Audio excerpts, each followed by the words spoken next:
Well, here we are meeting yet again for another beautiful slate of a couple basketball games. Now I know, I've checked the box scores, we are here on time, I've seen how the other games have played out.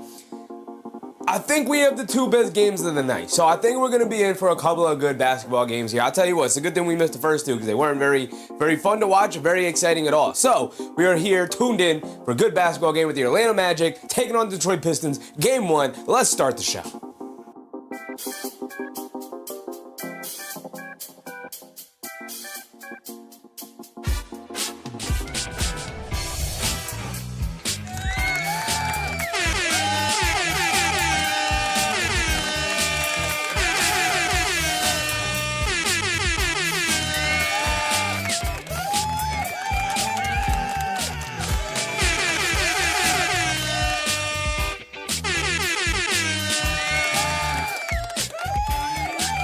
Yeah, I know. We're back in the building, back like we never left. We are here yet again. And hopefully for the best two games of the night. Best two games of the night. Here we go. I am fully expecting Orlando Magic to at least be competitive. I can say the same about the other two teams here today, right? Or the other four teams, the other two games here today, right? So we're going to jump right into the game. Not going to really go through it. Again, we've seen these teams battle during the regular season. We've covered both of these teams, I wouldn't say extensively, but a pretty decent amount. Pretty decent amount this year. Felipe, what's up, Felipe? Anthony Gianti, what's up, Anthony? Been away for a while, but I'm back for the playoffs. Appreciate you, Anthony. Ronald McPaul with the Ron. Blazers will be interesting even if it's not close, I think. I don't know. It might be closer than we think. Obviously, the Spurs are favored. I don't really see them losing that series overall, but I think that's going to be a pretty close series. I don't particularly see blowouts in that series. It could happen, but we'll see. Just Dad, what's up, Just Dad? This should be a very physical game. Yep, and obviously the Pistons are the king of physicality in the NBA, so the play style definitely favors the Pistons. But the Orlando Magic, we'll see if they're going to be able to hang tough. I would like to be confident in their ability to, but I'm not. Fungpei, what's up, Fungpei? Slap the like because I don't have the proper subscriptions to watch this game. I'm just going to trust whatever you say. Appreciate you, big dog. Appreciate you. This is a nationally televised game. It's an NBC game at least, right? We're off the streaming services, at least for now. Ron McPaul said, veteran Drew cooking, slumping, Fox selling. We'll see. End of day said Spurs will sweep Portland. They could. They very well could. Felipe, what's up, Felipe? Christian Blaze, appreciate you, brother. John Corley, Rose, Daniel Berry Sports, Zane, George Pearson. Appreciate you guys. Okay, let's take a look at our bingo card right before we get the tip off here. Where did our game go? Why are you over here? Go to the game. Full screen it. All right, real quick, let's take a look at our bingo board. Yes, we still have a bingo board. James Sumler, what's up, James? Skomberg, what's up, Skomberg? It's good to win, Magic. I could care less, but if we can cruise to the finals, I'd rather have the Knicks do that. James Sumler, what's up, James? Here to support my guy. Appreciate you, James. Christian said, does Cade come back sometime this playoffs? He's back already. He played the last couple of regular season games. He's back, ready to go. The only thing that's maybe holding him back is maybe conditioning after the collapsed lung, but he's been back. He's playing. He's in the starting lineup. Fully healthy for both sides. Here we go. Also, let's pull this up. Starting lineup. As you can see, Cade Cunningham right here. He's playing. He's back.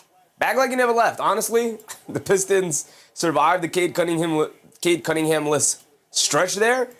And it feels like they're better than ever now that he's back. So, all right, here we go. Getting right into the tip-off. We'll go through it. It's the usual things. We know. A couple of player props you can see for yourselves, but obviously we'll go through it during the first dead ball that we got. The Pistons win the tip, and the playoffs for these two teams have started. Harris has it up top, being guarded by Banchero. Going to be interesting to see the matchups. They got Wagner on Cunningham here. We'll see how that works out. Cunningham, jab step, swings through to his left, down the lane in the paint. Scoop play with the right hand. Can't get it to go. Banchero the rebound. Gets it over to Suggs. Suggs bringing it down the other way. Suggs has it up top. Being guarded by Thompson, over to Banchero, putting his head down, attacking, pulling his way to the rim, gets tied up, knocked out of bounds. It'll stay here with the Magic. At least excellent defense for Tobias Harris to start. Christian said Jenkins definitely balled out. Yep, and he was struggling. mightily. So much so that Pistons fans were like, hey, can we get him out of the rotation and get Marcus Sasser in there? And with Cunningham going out, more responsibility on his shoulders, he's found his game again, and he's much more comfortable in the offense. Bane has it up top, being guarded by Duren, swings it out. A quick fire three from Jalen Suggs, got it to go down to start the game. There we go. What a way to start it for the Orlando Magic, one of the worst three-point shooting teams in the league by both volume and percentage. Thompson has it up top, gets it over to Cunningham. Cunningham being guarded by Wagner, swings through to his right, picked up by Wendell Carter Jr. Cunningham swings it over to Thompson, being guarded by Suggs, lobs it down low to Duren. Right through his fingertips, though. Bane picks it off, but his heels were out of bounds as he was trying to bring the ball down after the steal. So the ball is going to stay here with the Pistons. A fresh 24, though. Manuel Mercado. What's up, Manuel? Scoreboard said if the Magic play tough, they might have a chance. It's the only way they're going to have a chance is if their offense is going to be able to keep pace with the Pistons. Their defense, the Pistons' defense is just way better. You're going to have to muck the game up, muck their offense up, and hope your offense is good enough to keep pace with them. As I say that, Duncan Robinson crows off a screen off the inbound, and he knocks down a three to tie us up at 3. 10:50 to go here. Come on, timer, keep up today. Suggs has it up top, being guarded by Duncan Robinson, over to Banchero. Banchero up top. Gets it over to Bane. Bane being guarded by Thompson. Over to Carter Jr. Swings through to his right. Hands it off to Suggs. Suggs off the handoff. He's feeling it. Oh, Jalen Suggs is feeling it. His first 2 threes go down. Nothing but net. Haven't even touched the rim yet. Here comes Cunningham and the Pistons bringing it down. Cunningham up top coming to his right off a Duren screen. Gets it over to Duncan Robinson. Gets fouled by Bane. End of day. So Orlando has no place in the same court as the Pistons. All right, I wouldn't say all that. A little bit of a stretch there. Cunningham gets it over to Thompson. Thompson on the rim, kicks it out to Tobias Harris, a left corner three. Can't get that one to go down. Halfway down, in and out. Here comes Wagner bringing it down the other way. Wagner up top being guarded by Cunningham. Gets it to Banchero in the post, being guarded by Harris. Banchero, isolated, backing him down, leans in, fall away. Got it to go out of the mid-post there for Paolo Banchero. It's a good sign that Suggs is knocking down his shots, and that jump shot for Paolo Banchero goes down too. Guys, very inconsistent with their jump shots. Cunningham up top coming to his right. Wendell Carter Jr. switched onto him. Cunningham dancing with it, loses the handle, picks it back up. Cunningham crosses over to his left, down the lane, stop, leans in, step back, got nowhere to go, spins, kicks it out. Duncan Robinson ran up the three-point line. Down the lane, mid-range floater, can't get it to go. Battle for the rebound, knocked out of the air. Suggs chasing it down, saves it, but he was out of bounds, same as Bane. Just the back of their heels, the tippity toes, the tips of their toes on the out-of-bounds line. Ball is going to stay here with the Pistons, and I believe they get a fresh 24 out of it. But I will tell you this, a couple of really nice stops for the Magic to start the game here. They're going to have to end it with rebounds and corralling this ball. Cunningham coming to his right, he's going to stop, pump fake. Throws it over the top, the Magic read it all the way. Paolo Banchero comes over and knocks it out of bounds. Great defense so far for the Magic. Just that said, Anthony Black had some crazy stuff this year. He did indeed. Azino, what's up, Azino? Cunningham will inbound it, gets it into Robinson. Off the inbound, a catch and shoot right wing three. In and out, can't get it to go. Wagner the rebound, pushing it down the other way. Franz Wagner has it up top. In and out dribble, coming to his right, down the lane, in the paint. Gets stripped, picked up by Duren. Gets it over to Cunningham, pushing it. Over to Duncan Robinson on the right wing, taking the baseline. Loses the handle out of bounds, it's going back to the Magic. All right, very sloppy start for the Detroit Pistons here. Just that said, we were worried about the Magic for 3/4 of the season as Knicks fans. Maybe like half the season, maybe about half the season, I'd say. I'm being semantical. 3/4 of the season just feels long to me. I have not been worried about the Magic since like November, brother. Suggs steps behind the three-point line, a left corner three, comes up short, rebound to Wendell Carter Jr. though. Duren not paying attention. They get it into Wagner along the baseline, flips it up at the rim, looking for a foul. He doesn't get it. Rebound to the Pistons. Here comes Cunningham pushing it down. It's a 5-on-4 over to Harris, taking the baseline, goes up, gets fouled, and that's 2 fouls on Desmond Bane, I believe. That is 2 fouls on Desmond Bane. And their premier three-point shooter, one of the only guys capable of drawing attention out to the three-point line, is going to have to come out of the game now. Scoreboard said Orlando is not a true 8 seed. Injuries got them there. They should have battled for the 5th or 6th. Yeah, sure. They're also imploding. You know, a lot coming out about players and coaching staff rifts and whatnot.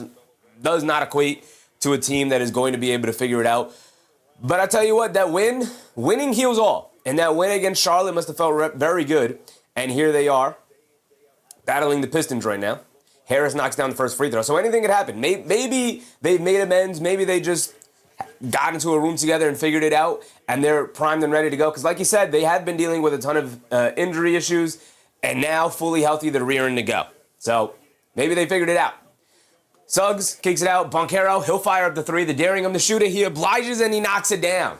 Big time shot for Paolo Banchero. Big time shooting from Paolo Banchero and Jalen Suggs both, because both of those guys are going to need to knock down shots here. Cunningham not paying attention. Suggs jumps the lane, picks his pocket, slaps it right out of his hands, goes the other way for a big two-handed hammer. And I'll tell you this, after that three from Banchero and the two-point dunk from Jalen Suggs out on the break, he's hyped up, ready to go, screaming to the crowd, trying to hype his team up. I'll tell you this. I know we didn't do our pregame rundown. We didn't have time to. But I always say this about Suggs, and I feel like it's never more evident than it has been to start this game right here. Jalen Suggs, shout out to Bald Man. He joined the Bald Coalition. You got to love it. And we welcome you, brother. We welcome you. Jalen Suggs is probably the most important player for the Magic's success. When Jalen Suggs is playing well, both offensively and defensively, this Orlando Magic team suddenly becomes for real. Suddenly, everything falls into place for them. He's another three-point shooter that is a threat from downtown. The defense, the point-of-attack defense, completely mucks it up, and it allows guys like Wagner and Banchero and Wendell Carter Jr. and a lot of their other interior front court players, allows them to be ultra-physical as well. And it all has to start with Jalen Suggs. He is the piece. He is the key, right? And maybe ultimately that's what holds them back, but he is indeed the key to this team's improvement. Manuel said, who do you want coming out of the West? I don't care. In terms of like a Knicks matchup, give me anybody but the Thunder. Anybody but the Thunder, and I'm good. And I'd feel confident in my Knicks. Anybody but the Thunder is my mentality. And if it is the Thunder, bring it on, let's do it. But give me the Spurs, give me the Nuggets.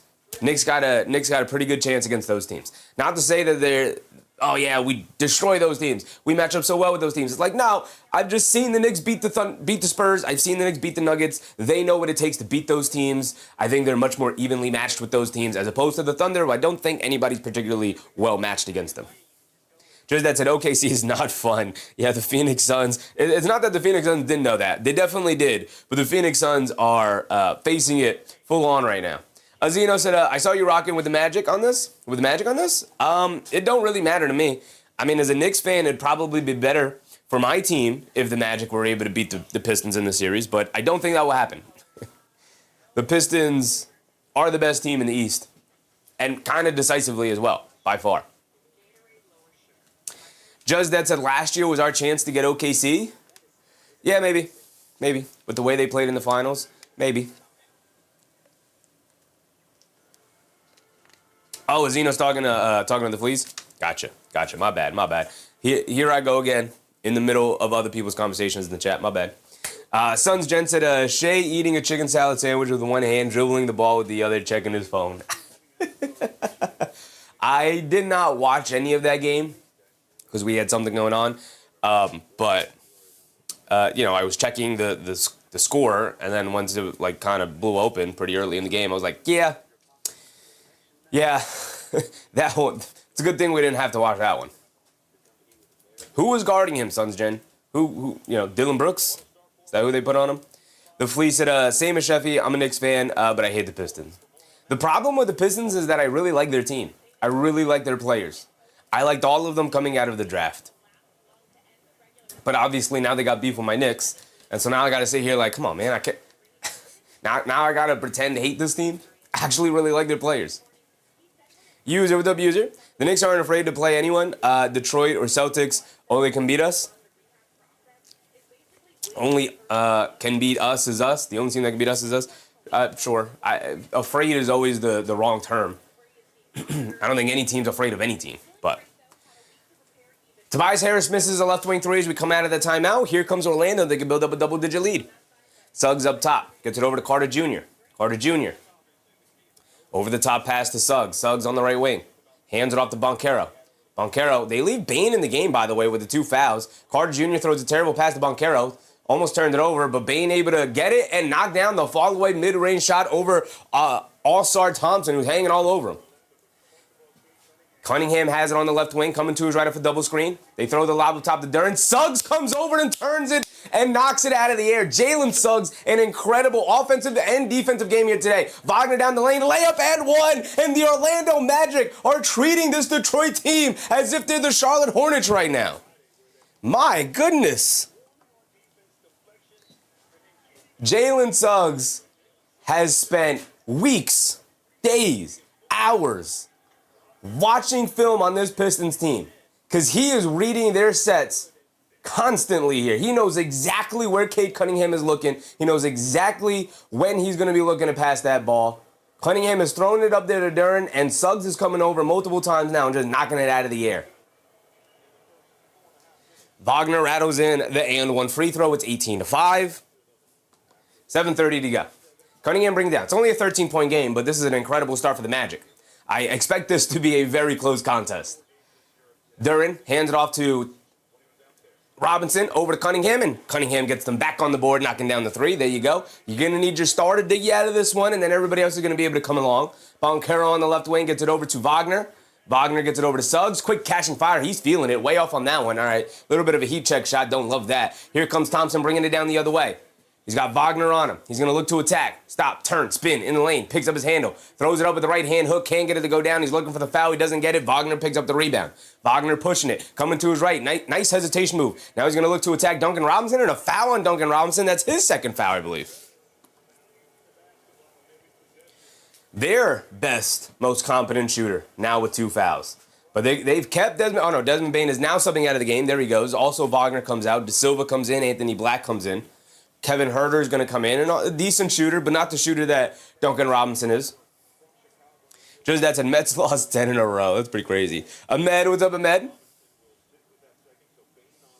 What did I miss? Not much. Orlando getting off to a very hot start. They hit the Silva comeback door under the basket, kicks it out Suggs, another open look, right wing three. He can't get that one to go down. De Silva battling on the glass. Cunningham picks it off. Suggs hustling down, but can't get to that pass on the home run.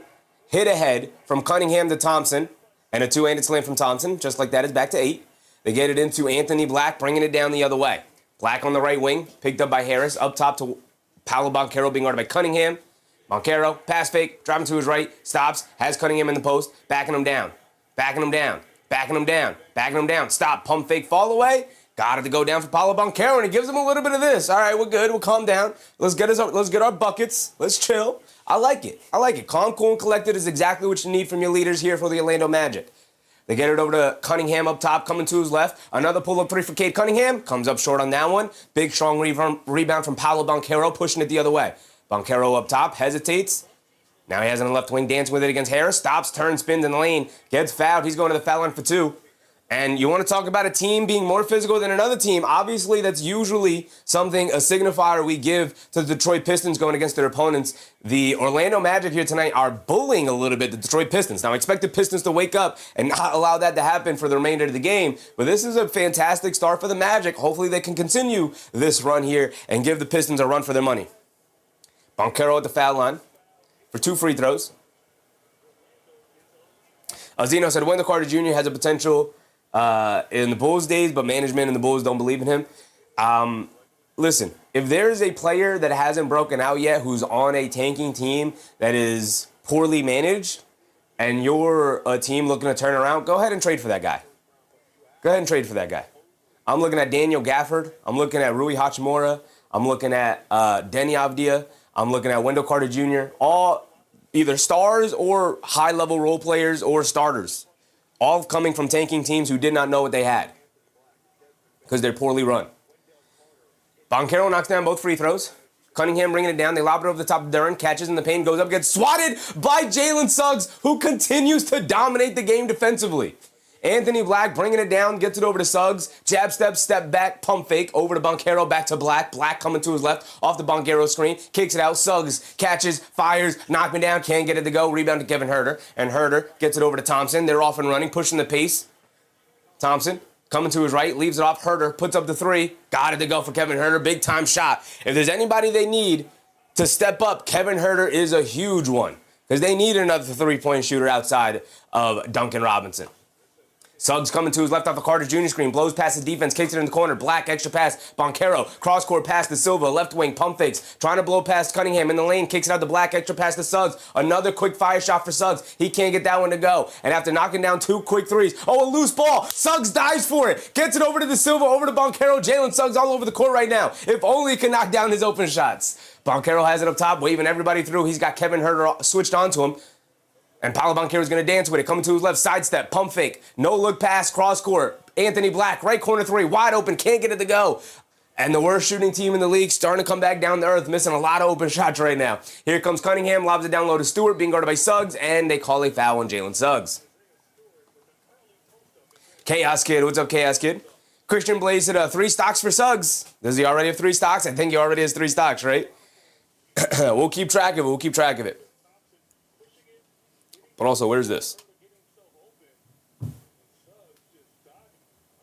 don't even have it open. I'm going to have to pull that open so we can edit it.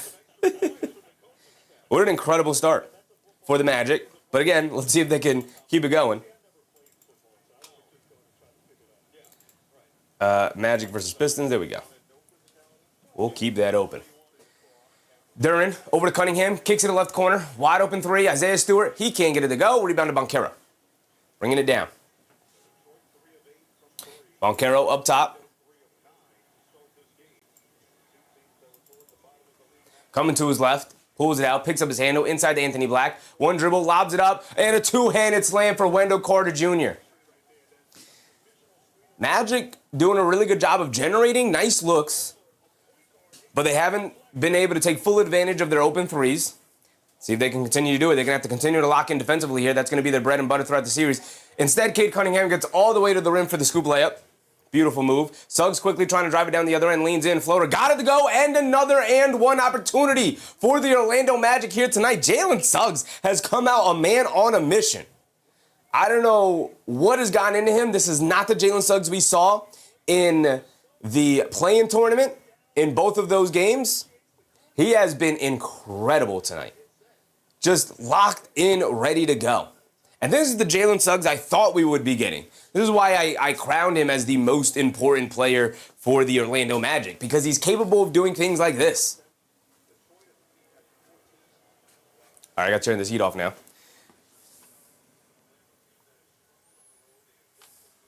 So Suggs had the foul line for one more. He knocks it down. We'll see if knocking down a free throw can help him recalibrate that jump shot. He knocked down his first 2, then missed, I believe, his next 3 or 4. I think it's been 4. He's taking more. Cunningham gets it over to Huerter, coming to his right, pulls it out, cross-court pass. Caris LeVert, left corner 3, got it to go for Caris LeVert. Gets those 3 points right back. Some key important shots being made here for the Pistons that keep them hanging around against the Magic while they try to survive this early onslaught. Banchero up top, coming to his right off to the silver screen, all the way down the lane, gets swatted out of there by Isaiah Stewart. They get it over to Tobias Harris. They're off and running down the lane, leaves it off Cunningham, the 2-handed slam. Turning defense into offense, we're going to get a timeout from the Magic with a little over 3 minutes to go. And not a great decision for Paolo Banchero. I get he wanted to go in there strong and try to send a statement, but Isaiah Stewart was standing right there, and Paolo Banchero didn't really have enough lift. Chaos Kid said travel? Was there a travel called? I don't think there was a travel called. End of day said maybe Orlando can steal one on the road. I mean, it's a 7-point game. It was a really hot start for the Orlando Magic. Now let's see if they can continue it. You know. We did have Suggs for 3 stocks. Let's just make sure we double check everything. Chaos Kid said he traveled? Who traveled? Nobody got called for a travel yet, have they? Lee Wei Shi, what's up, Lee Wei Shi? Stewart, hometown boy from Rochester, New York. Yeah, and he's on the Pistons. Wish you were, Nick. Mark Porter, what's up, Mark? Looks like they changed uniforms. Detroit's having trouble scoring inside. I think they will get it together. I fully expect this to be a very close game, if not Detroit eventually pulling away a little bit. But this is a fantastic start for the Magic to give themselves an opportunity to steal this for game 1 on the road. Foong pasted out. I'm pretty sure he means the refs missed the call. Gotcha, brother. Gotcha. Yeah, I don't remember a travel being called. If a travel is not called, I don't care. Because everybody travels in every possession, brother. Raymond said they will settle down and continue to bounce. I fully expect that too, Raymond. So, Jalen Suggs has 2 steals and a block, baby. 2 steals and a block for Jalen Suggs. And that's 3 stocks already. That's 1 out of the way. Wow. What a start for Suggs. I'm so incredibly impressed, and I'm happy to see it. I really am.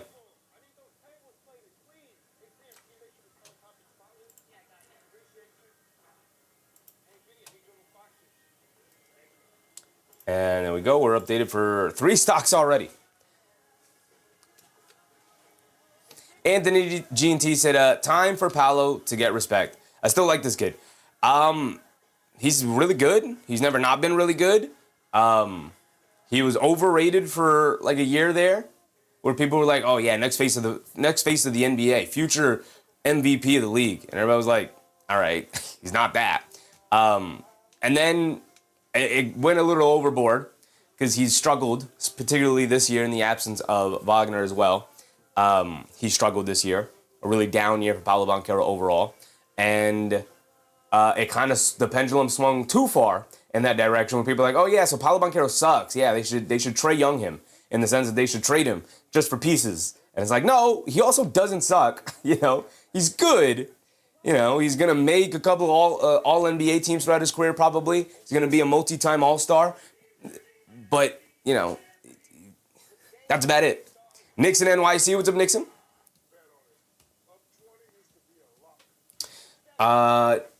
Joan Augustin? What's up, Joan? Or John? What's up, John? What's up, brother? How you doing? Who do you got in this game? I'm doing good, brother. Who do I have in this game? Detroit. I still think Detroit pulls it off at home. They're very tough to beat at home.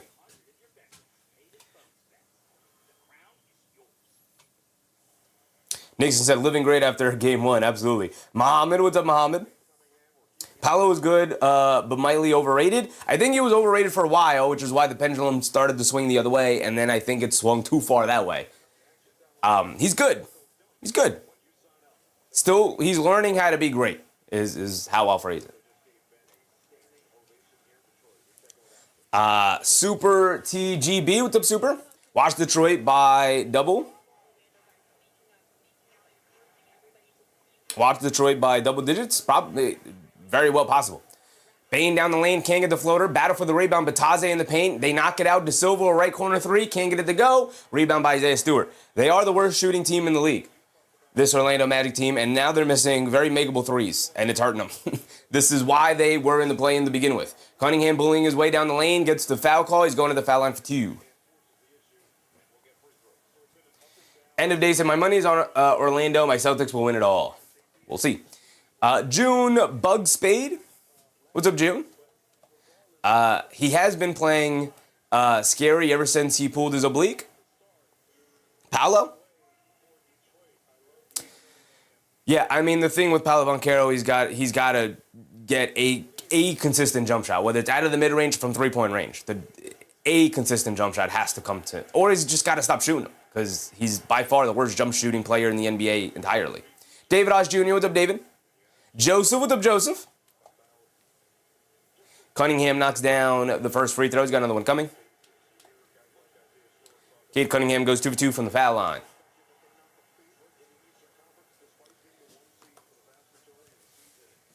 Here comes Anthony Black. 5-point game, 7-0 run for the Pistons.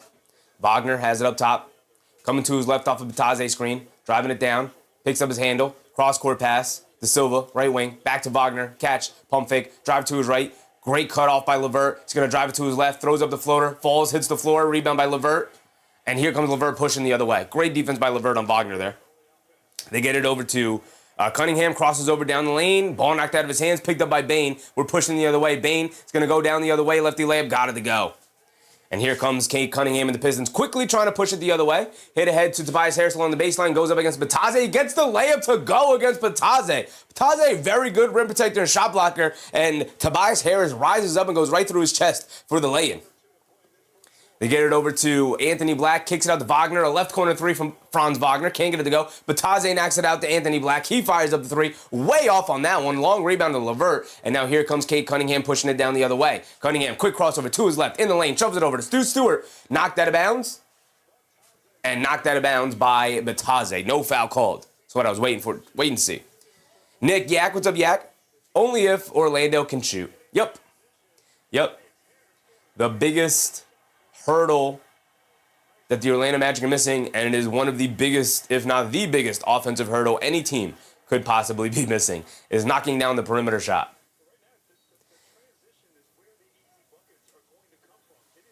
They don't have the score updated. I don't know why they don't. It's 29-24, not 27-24. Dennis Jenkins is in the game, coming to his right, off a Stewart screen, puts up the pull-up three. Got it to go for Dennis Jenkins. That was definitely a moving screen on Isaiah Stewart, but they're allowing these two teams to swing it out right now.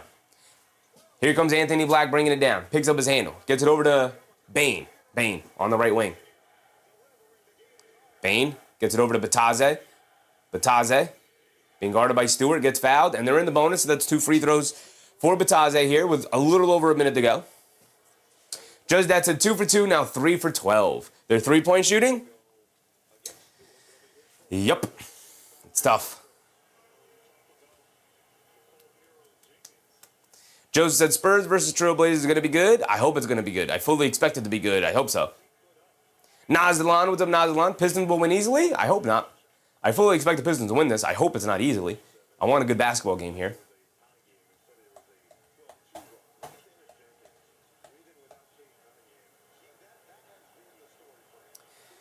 So Bataze knocks down the first free throw. He's got one more coming.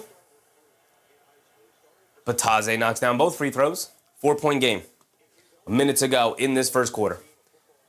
Dennis Jenkins bringing it down. Being guarded by Anthony Black.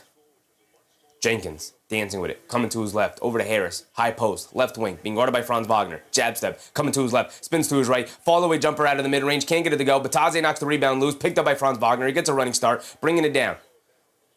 Leaves it off. Bane, a left wing three in transition. Bane now can't get it to stay. Battle for the rebound. Anthony Black saves it. And Tristan De Silva right there to tip it up and in. Great hustle from the Magic there. They quickly throw the hit ahead to LeVert. Now back to Jenkins. A dribble pull-up three over De Silva. Can't get it to go. Not a great shot.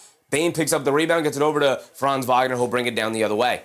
And they'll hold it for what could be the final shot of the quarter. They'll probably not, because there's about a 6 to 7 second difference between game clock and shot clock. Wagner up top. Coming to his right. Being guarded by LeVert. Dancing with it. Driving it down in the paint. Throws it up at the rim. Can't get it to go. Bataze right there for the two-handed putback slam. And suddenly it's back up to 8. A nice, strong end to the quarter here, but they got to end it with one more defensive stop.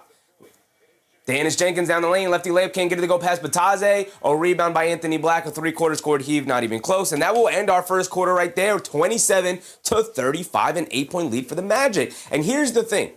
Because you guys were bringing up, and I was bringing up, and Justice Dad put it in the chat. So real quick, let's take a look at it overall.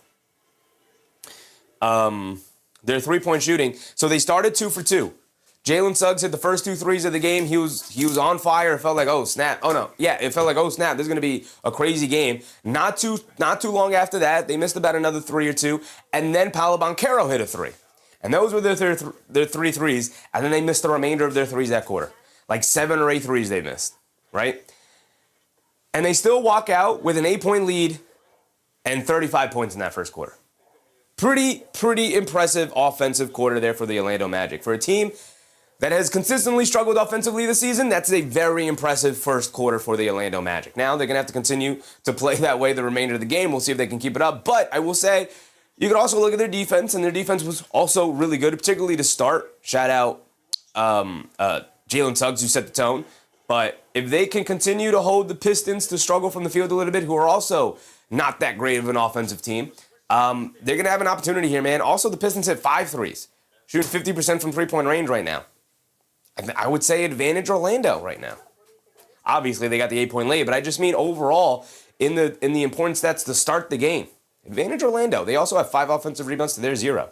Their front court, if you would have thought the front court advantage should go to Detroit between Duren and Isaiah Stewart, right now it's going to Wendell Carter Jr., Paolo Banchero, and Goga Bataze off the bench. Nick Yaks at Orlando should have had a 40-point quarter. Yeah, they had a bunch of open threes that they missed. Christian Blaze said, imagine if they had a Luke Kennard. Yeah, I mean, look, there's a reason why they traded all those picks for Desmond Bane, who is one of the premier shooters in the NBA, because they needed help. But one guy isn't going to change the fortunes of your ability to knock down threes overall. One, you need offensive ingenuity, which the Orlando Magic head coach Jamal Mosley seemingly does not really have. And also, you're going to need ingenuity from players to be creative on the fly out there, to generate open looks, and also something they maybe struggle with a little bit. Chi-Chi, what's up, Chi-Chi?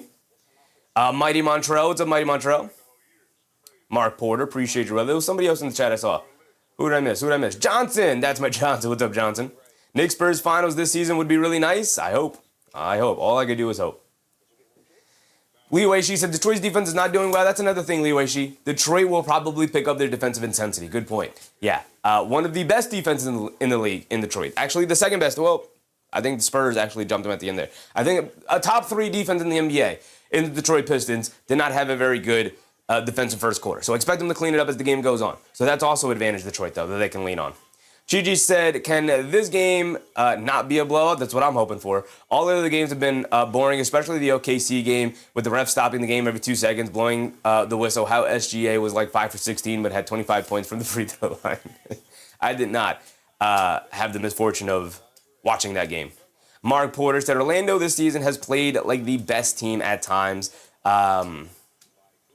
Has played like the best teams, and at times they play like the worst team. I think best team is a little too high in how Orlando played, even when they were at their best. Definitely never felt that way. But yeah, they can be really good. They can be very good, significantly better than their record had shown. They get it over to Anthony Black to the rim. Can't get the layup to go over Jalen Duren on the nice backdoor cut after the entry pass to Wagner. And they call a foul on Jalen Duren. Anthony Black will go to the foul line for 2. Montrell said, not having shooters on your team in this era of basketball is like trying to play small ball in the 90s. Yep. You're just going to get killed. You're going to get outmathed in today's NBA. Anthony Black misses a free throw. S2 Mar, what's up, S2 Mar? Raymond said, Pistons are off today. I think the Magic look like their backs are up, and the Pistons are going to pay. It's also they had a bunch of days off, and the Orlando Magic are red hot coming off that dominant Charlotte Hornets game.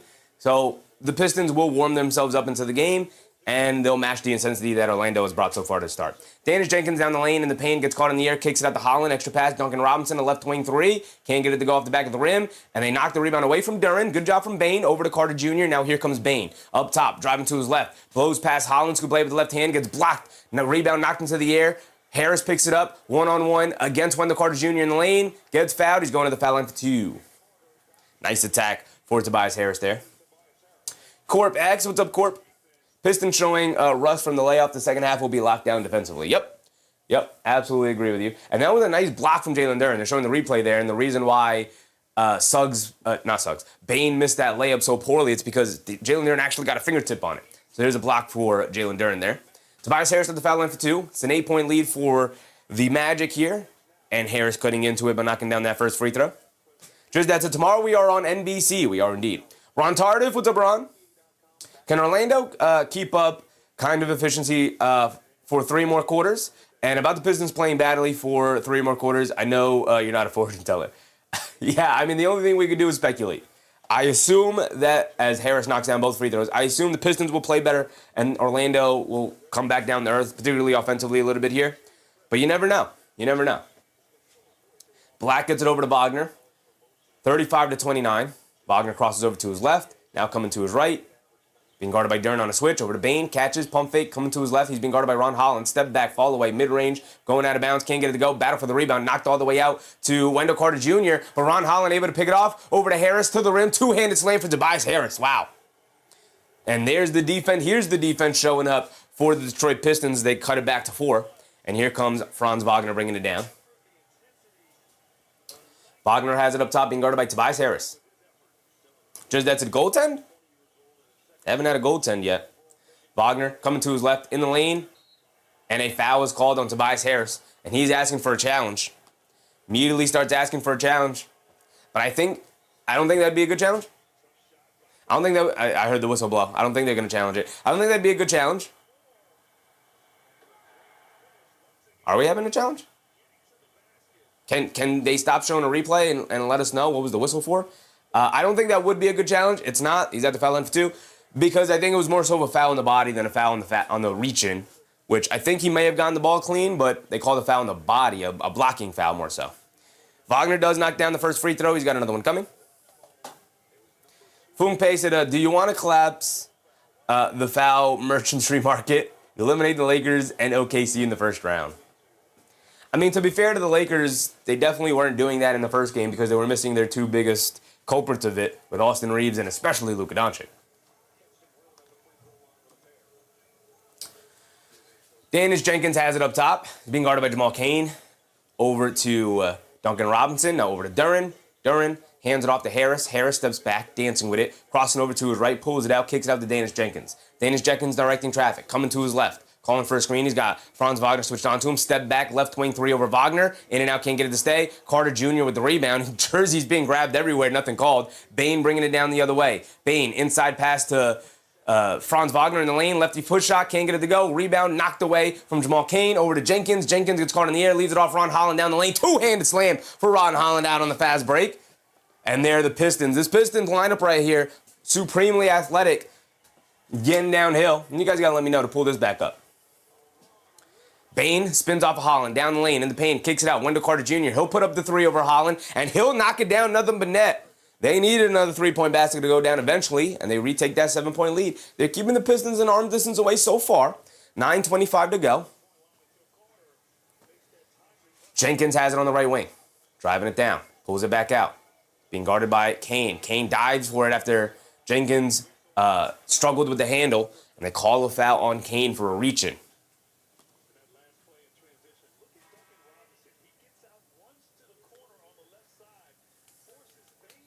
Joe said OKC is going to sweep the Suns? Probably. Sconberg said all inadequacies will show for teams that have major problems. Magic have bad 3-point percentage, and the Pistons have a huge turnover problem. I don't know if they have a huge turnover problem. I know Cade Cunningham averages a lot of turnovers. He's actually been cutting them down as the season's gone on. I don't think the Pistons have a huge turnover problem. I think the Pistons' biggest problem is they have a pretty predictable, as Anthony Black gets a block on Duncan Robinson there, they have a pretty predictable half-court offense. It's mostly Jalen Duren pick and rolls, whether it's Cunningham or Danish Jenkins now, and they just rely on supreme athleticism and talent to kind of figure it out from there. They've introduced some wrinkles, of course. I don't want to fully, as Banchero then knocks the pass out of bounds, talk down on the number 1 seed in the East here, but that's probably their biggest downfall.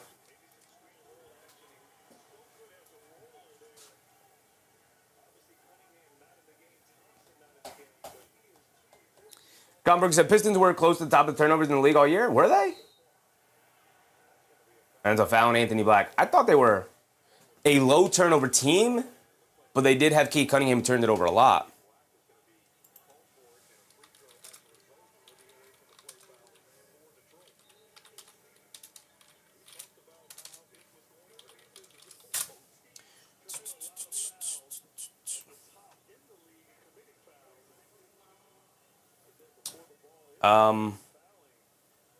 This is last year's stats. I don't want last year's stats.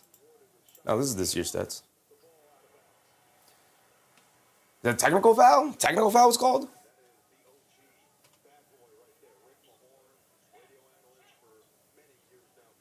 Oh, here we go. The Pistons should be down here then. Detroit was like bottom 10, which is not great, but I wouldn't call it a huge weakness for them. I think their biggest weakness is a pretty predictable half-court offense. Danish Jenkins to the rim, misses a layup, but a foul is called. And Jenkins will go to the foul line for 2. Away from the play foul before the ball was inbounded. Gotcha, Christian Blaze, gotcha. Lee Wei, she said, Duncan Robinson is one-dimensional, can only shoot threes, no defense. Yeah, pretty much. Pretty much. I think he's a little bit better than defensively than he's given credit for, and he's better off the bounce than he gets credit for. Gigi said Orlando better start hitting those shots under the basket. Can't be missing those. Can't be missing open threes. Can't be missing those easy ones. Danish Jenkins misses a free throw there, though.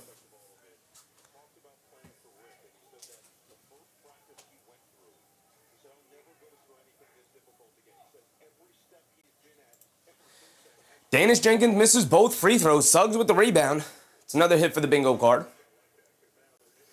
Under 9 to go in the second quarter. Suggs is back in. Coming to his right off the Banchero screen. Banchero also back in. Banchero hands it off to Kane. Jamal Kane up top. Coming to his left. Pulls it out. Gets it over to Banchero. Banchero calling for a screen from Suggs. Banchero, jab step coming to his left for avoiding the screen. Leaves it off for Jamal Kane for the layup. Nice off-ball movement from Jamal Kane. Obviously, I have not watched a ton of Jamal Kane since he entered the rotation because it was pretty late in the year. But I've been very impressed with his off-ball movement in particular. Jalen Duren going right through the chest of Wendell Carter Jr. there. You got to set your feet and take that charge, brother. You can't just allow him to run through you like that and still give him the layup. Duncan Robinson fouls Jamal Kane.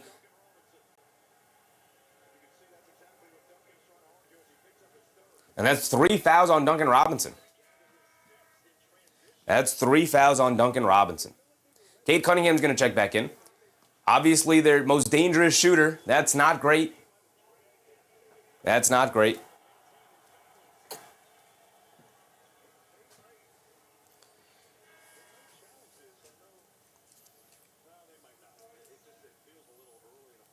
It's Rich, by the way. What's up, Rich? 2 missed free throws for Anthony Black. Did we have 2 missed free throws for Anthony Black earlier? Either way, we got 2 missed free throws for Danish Jenkins there. They get it into Banchero in the post, being guarded by Javonte Green. Hits Anthony Black, cutting back door for the two-handed slam. Both Jalen Duren and Amin Thompson falling asleep. 44-36, 8 minutes to go. Cunningham up top, he's back in, being chased by Kane to his left, down the lane, throws up the floater, way off on that one. Loose ball, knocked into the air, still loose, and Kane able to pick it up. Jamal Kane, just energy and effort right now. Here comes Anthony Black, bringing it down the other way. Black gets it to Banchero in the post, being guarded by Javonte Green.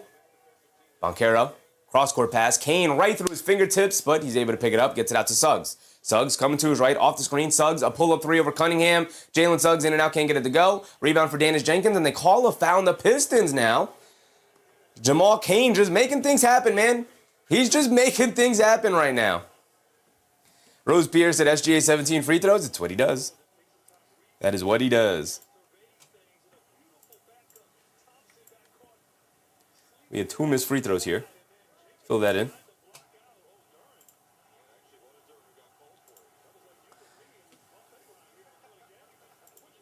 They get it into Jamal Kane. Kane gets to the Banchero, drop step, gets fouled by Javonte Green, and the Pistons just getting frustrated right now. The Magic are getting them annoyed and frustrated right now.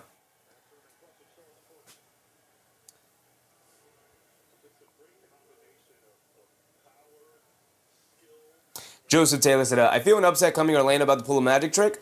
We'll see how the game continues to go on. I assume Detroit will figure this out as either the game goes on and definitely as the series goes on. But this is a much better matchup than I think as Paolo Banchero misses the first free throw, a much better matchup than I would have guessed that the Charlotte Hornets team would have been, because they just do not play well against physicality, as we saw against the Magic. And Con Knippel just was not showing up. So I actually think this is probably going to end up being a much better series than that Hornets one was. Hornets would have been more fun, but the Magic giving them a game right now, and I like it. 7:30 to go in this second quarter. Paolo Banchero does knock down the second free throw at least, so it's a 9-point game. They get it to Cunningham, high post. Anthony Black switches onto him. Jab step, coming to his right. Pulls it out. Now coming to his left. Mid-range pull-up jumper over Black. Off the back rim, can't get it to go. Long rebound. Danish Jenkins able to steal it. Danish Jenkins coming to his right, steps back, being guarded by Banchero on the switch. Foul line, pump fake, steps through, floater. Can't get it to go, but he does draw the foul. He's going to go to the foul line for 2. Scoreboard said Detroit Pistons turnover ranking 25-26 to season, ranked 21st out of 30 teams. Turnovers per game, 15 home, 16.2 away, 14. Yeah, I wouldn't say it's a major flaw. If they're, 20th, bottom third of the league, but just barely, it's fine. Like, obviously it's a problem, but not, in my estimation, the reason why you could beat them. I mean, for sure you could turn them over. Don't get me wrong. A lot of those turnovers also come from Cade Cunningham trying to force the issue and their lack of ball handlers. And to that point, you guys are right about that. If you can force the ball away from Cade Cunningham and force other guys to handle it and have to make decisions, that's definitely where you can get them. Tay Cowboys, what's up, Tay? Jenkins knocks down both free throws. Orlando taking it right to Detroit right now. Here comes Suggs bringing it down. Orlando playing very well. Detroit getting smacked in the mouth a little bit here, but it's an 8-point game, or a 7-point game. Could go either way. and Jamal Cain just turns it over. Bad pass from Jamal Cain there. Cade Cunningham bringing it down, shovels it over to Thompson. Thompson down the lane to the rim, layup, can't get it to go. No foul called. Duren the offensive rebound, a big one-handed hammer in the paint. Jalen Duren, his first basket of the game. Back to 5 it goes. Here comes Suggs. Suggs has it up top, crosses over to his left off the Banchero screen. Pass fake, kicks it over to Banchero in the post, being guarded by Javonte Green, puts up the mid-range jumper off the one dribble, got it to go. And if the jump shot's going down for Paolo Banchero, he becomes a different player. That's his kryptonite. That's the thing that has held him away from stardom here. Cade Cunningham, a pull-up threes, they go under. He can't get it to go. Thompson comes flying in, knocks the rebound out to Duren. Duren, cross-court pass, almost got picked up by Banchero, but it'll stay here with Detroit. The thing that has kept Paolo Banchero away from making the next steps in his career is the fact that he has been, by far, the least efficient jump shooter in the NBA. Niall Dimitri, what's up, Niall?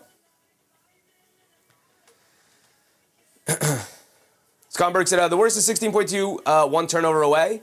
And I would assume, like, the 10th team is also, like, one turnover away.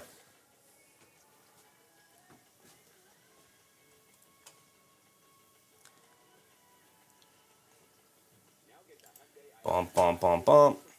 No, let's not do that. Let's do this. Let's do this. We don't have anything else going on, do we? In terms of our bingo card?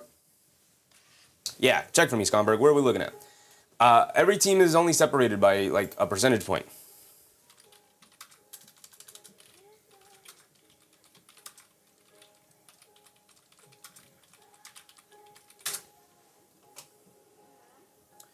Bump, bump, bump, bump.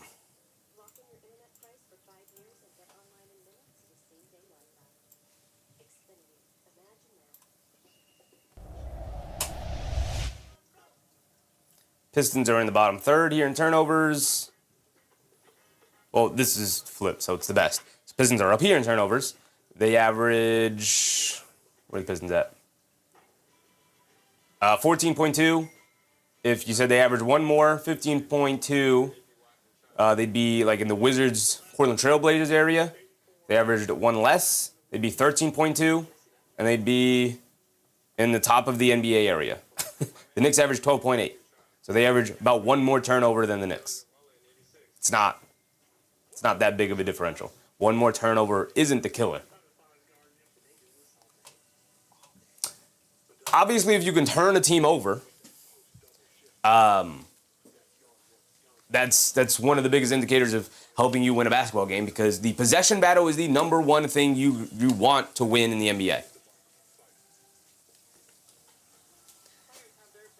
It is the number one thing. The possession battle is the most important thing in the NBA. So right now, the Orlando Magic are winning the possession battle by five possessions here, right? By possession battle, we're talking about shot attempts. We're really just looking at this. And if we really wanted to look at the possession battle, there's other metric we can look at it. But we're just simply looking at the counting stats, traditional counting stats here on ESPN. If we go over to the team stats, 37 attempts for the Magic, 32 attempts for the Pistons. Obviously, you want as many shots at the basket and as many opportunities to score as possible. So you want as many possessions as possible. The things to increase your possessions is offensive rebounding and turnovers, either turning your opponent over or not turning the ball over yourself. So if we look at the game here tonight, total turnovers are 3-6. So the Pistons turned it over 3 more times. That's 3 less opportunities that the Pistons have had an opportunity to shoot at the basket to score. Also, they've given up 5 offensive rebounds as opposed to only 3 offensive rebounds for them. So that's 2 opportunities here for the Atlanta Magic to have an opportunity to shoot at the basket as opposed to the Pistons here tonight. Overall, 2. And how many turnovers was it? Was it 3? It was 3-6, right? Where's the turnovers? 3-6, yeah. So 3-2. So they have 5 more opportunities for shots at the basket than the Detroit Pistons have. And there are your possessions right there. That explains right there. They've taken 4 more shots. They've had 5 opportunities. They've taken 4 more shots.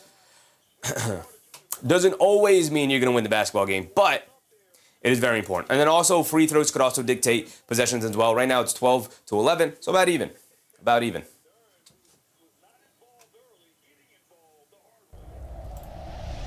They get it into Cunningham, up top, coming to his right off the Stewart screen. Driving it down, sees a double team, kicks it out to Javonte Green in the corner. Back to Cunningham, jab step, coming to his right. In the paint, steps through, floater. Got it to go for Cade Cunningham. A tough shot, but he got it to go down anyway.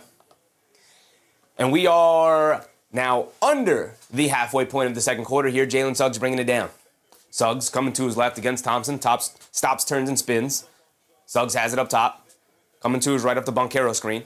Green switched onto him. They get over to Banchero, being guarded by Thompson. Faces up, coming to his left, down the lane, puts up a tough contested fall-away jump shot. Can't get it to go. He's leaning way too much into the jump shot because he's knocked a couple of those down. That's not a good sign for the Magic. They hit Javonte Green, come back door, gets blocked at the rim, but a foul is called, and Javonte Green will go to the foul line for 2 free throws. Yak said if Orlando can win the series, we won't be playing the Celtics. We won't be playing the Celtics if Orlando could win the series? The Knicks play the series in the second round.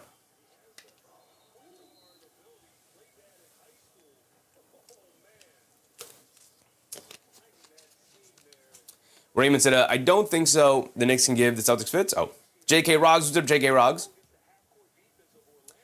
So Javonte Green's at the foul line for 2. Knocks down the first free throw. Zane said, in this game right now, it looks like the Pistons have a bit of stage fright, lights too bright, or the Magic are getting their stuff together. I think Magic are getting their stuff together. The defense to start the game for Orlando was fantastic, and Detroit slowly figuring it out. Javonte Green does miss the second free throw, though. You need as many points as possible. We want to continue to chip away at this lead. Here comes Banchero over to Suggs. Suggs up top.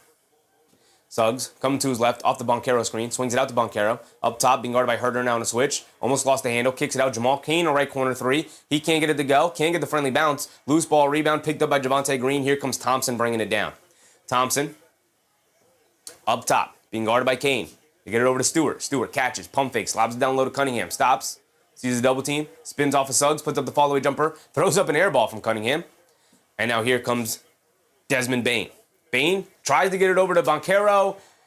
Thrown behind him, gets picked off by Thompson, who gets a fingertip on it. It's ultimately off of Banchero, so it's a turnover. Amon Thompson, I believe, led the league. Amon Thompson, oof, my bad. All-Star Thompson, I believe, led the league in deflections this year. And there's one right there. Cade Cunningham, pocket pass to Isaiah Stewart, off the pick, gets it down low to Javonte Green, who gets fouled by Bataze, and Javonte Green will go to the foul line for 2. Just split a pair. Zane said, Magic coach wants his job. We'll see as this game continues to go on. After that first stint there for Orlando, so the start of the game definitely favored Orlando, and then to end of the quarter, favored Orlando. Outside of that, it's been all Detroit.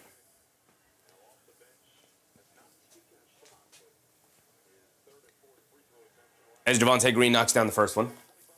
And I think the start of the game can be chalked up to a little bit of rust, as Detroit has started to ease themselves in and played much better.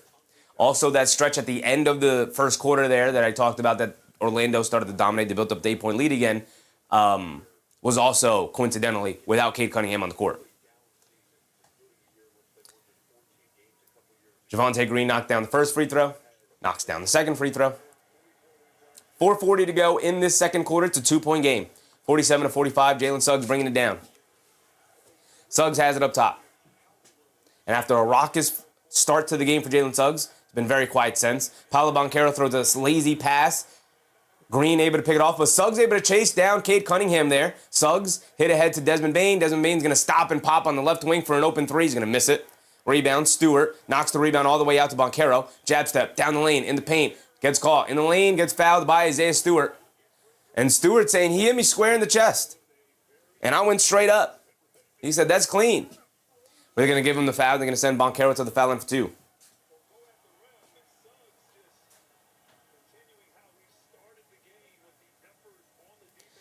Ahmed said, Suggs is the Energizer Bunny for Orlando. Yep. And they desperately need him. They desperately need to continue to play with energy and effort like that. Because they are at a deficit with their offense. Banchero knocks down the first free throw. He's got another one coming. Zane said, adjusting to Cade, playing back in the rotation, I see. A little bit of that too, sure. Nick Yak said, if Orlando can win this series. Oh, I read that one already. Yeah, a little bit of that too. Cade just coming back. Banchero knocks down both free throws. 4-point game. 4 minutes to go. here in the second quarter, 49-45. Cunningham has it up top, being guarded by Wagner, who's checked back in. Over to Stewart. Stewart, pass fake, keeps it, hands it off to Cunningham, coming to his right. Cunningham tries to throw the cross-court pass, gets knocked out of the air by Wagner. Cunningham able to pick up the loose ball, kicks it in the corner. Javonte Green, an open three, can't get it to go. Thompson right there for the tip, but he misses it. Battle for the rebound again, and Bataze ends up with it. Just a point-blank tip-in for Amen Thompson, who just misses it. Just smokes the layup. Wagner lobs it down low to Banchero in the post, being guarded by Herder. Sees a double team, picks up his handle, kicks out to Wagner. He's going to catch and drive. But Amen Thompson, All-Star Thompson, picks his pocket, keep calling his brother. Over to Herder, down the lane, gets blocked by Suggs. But the Pistons right there, nobody gets back for the Magic. Able to get the tip up and in. And another timeout for Orlando here. And I think Orlando's offense just a little too nonchalant. Just a little too nonchalant overall. Jamal, see you. What's up, Jamal? Magic doing good so far. I'm surprised. I'm not surprised that they're doing well and that they're remaining in the game. I'll be surprised if they continue to play this well for the entirety of the 48-minute game. There's a reason why they were a playing team to begin with. But they could thank Jalen Suggs for that start. Now, if only he could continue to knock down his shots overall. Scoreboard said this is going to be a good game, thankfully. I hope so. It's been a good first half. I hope it continues to be a good second half. Zane said, Cade, 4 for 10, also holding his breath on them shots. He needs to get it together. And I think he will. Christian Blaze said, should have been 3 steals for All-Star. He's at 2 for now. Do I have All-Star steals props up here, or do I have any play for... I do have Thompson for 3 stocks. I mean, he could get a block as well. What else do we have here? Do we have a shot clock violation? I don't think we did. We haven't had a goaltend. No technical foul yet. No flagrant foul yet. I don't normally put flagrant foul on them. Sometimes I do, sometimes I don't. We are watching a game that does have the Detroit Pistons in it, so flagrant foul is always possible. Ahmed said, I'm not expecting Orlando to win, but as a Knicks fan, I want to see this series go at least 6. That'd be great. That would be great. J.K. Rock said he's fired unless they win this series. I think he's fired regardless, brother. I think they can make an NBA Finals run, and they'll still fire his butt at the end of the season. What else do we have here? We didn't go over it.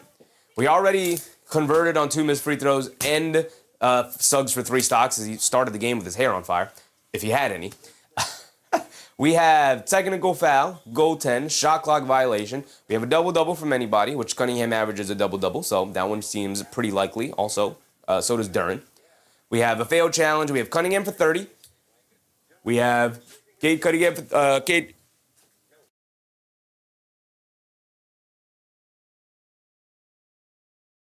I definitely didn't want to be teased by a sneeze again.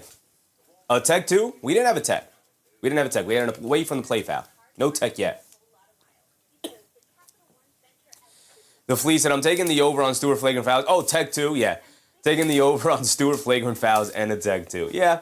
We have Banchero for 30. We have Cunningham for 30. We have a triple-double. We have Duren for 25. We have a jump ball. We already hit on 2 missed free throws. We have a successful challenge. We have Thompson for 3 stocks, which he's well on his way to doing. We have a logo 3, which in this series seems very unlikely. Extremely unlikely. As a matter of fact, for this series alone, I may just remove logo 3 entirely. Because who the heck is supposed to knock down logo 3s here? Even Duncan Robinson doesn't have like that large of a range. So I don't know if we see logo 3 from anybody. So we might have to change that one. But for now, we got logo 3. I guess maybe Desmond Bane, but again, he typically doesn't shoot them for super deep either. We have Bane for 3 threes, which he has yet to hit one here tonight. We have a player fouls out. This is the Detroit Pistons. These are the Orlando Magic, 2 very physical teams. I could absolutely see a player fouling out. Robinson for 3 threes. I think he's hit 1. I can't remember. Maybe he hasn't hit any. Maybe he's hit 1.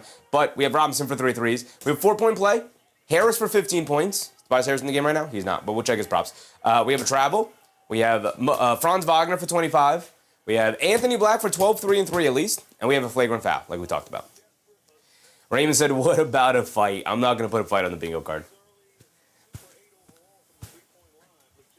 Marcel, what's up, Marcel? We have 3:30 to go here. Second quarter, 2-point game. Orlando has the ball, bringing it down. Zane said, I got Paolo for over 5 midi attempts. Yeah, actually, if Orlando can steal one of the first 2 road games, would make this a series. It could, for sure. Suggs has it up top, gets it over to Bataze, thrown behind him. Bataze trying to save it, throws it to nobody. Thompson able to grab it out of the air. He's pushing the pace the other way. Thompson down the lane, gets blocked by Bataze, and he picks it up. What a block from Bataze. Saves the play. And now here comes Franz Wagner bringing it down the other way. Wagner has it up top, gets it over to Bataze, hands it off to Banchero. Banchero will stop and pop for the straightaway three, and he'll knock it down. A big-time shot for Paolo Banchero. He's got something to say to somebody. He's talking. All right. Talk your stuff then. Keep the lead for your team. He's got 17 first half points here. He's playing well, very well. Harris has it up top, being guarded by Banchero. Harris gets it down low to Cunningham in the post, being guarded by Franz Wagner. Cunningham backing him down, backing him down, backing him down. And a foul on Franz Wagner holding on to the jersey. DeGoat, what's up, DeGoat? We need to lock in. Who's we, brother? Who needs to lock in? Pistons or the Magic? We got a Pistons fan and Magic. I assume Pistons fan because they're down right now.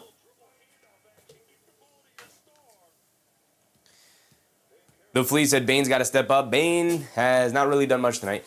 Cunningham misses the first free throws. He's got another one coming. Bane 2 for 7 from the field. 4 points. The GOAT Pistons. Yeah, he got smacked in the mouth a little bit to start, but it's only a 5-point game right now. 52-47. Lee Wei, she said, Detroit only closed because of foul shots. I mean, they're a very physical team that attacks the paint, and Orlando's a very physical team that commits a lot of fouls. So, you know, that is a viable strategy against the Orlando Magic. Wagner has it up top, gets it over to Suggs. Suggs up top, being guarded by Cunningham. Over to Carter Jr., back to Suggs. A right wing three for Jalen Suggs. He comes up short on it. Rebound by Cade Cunningham.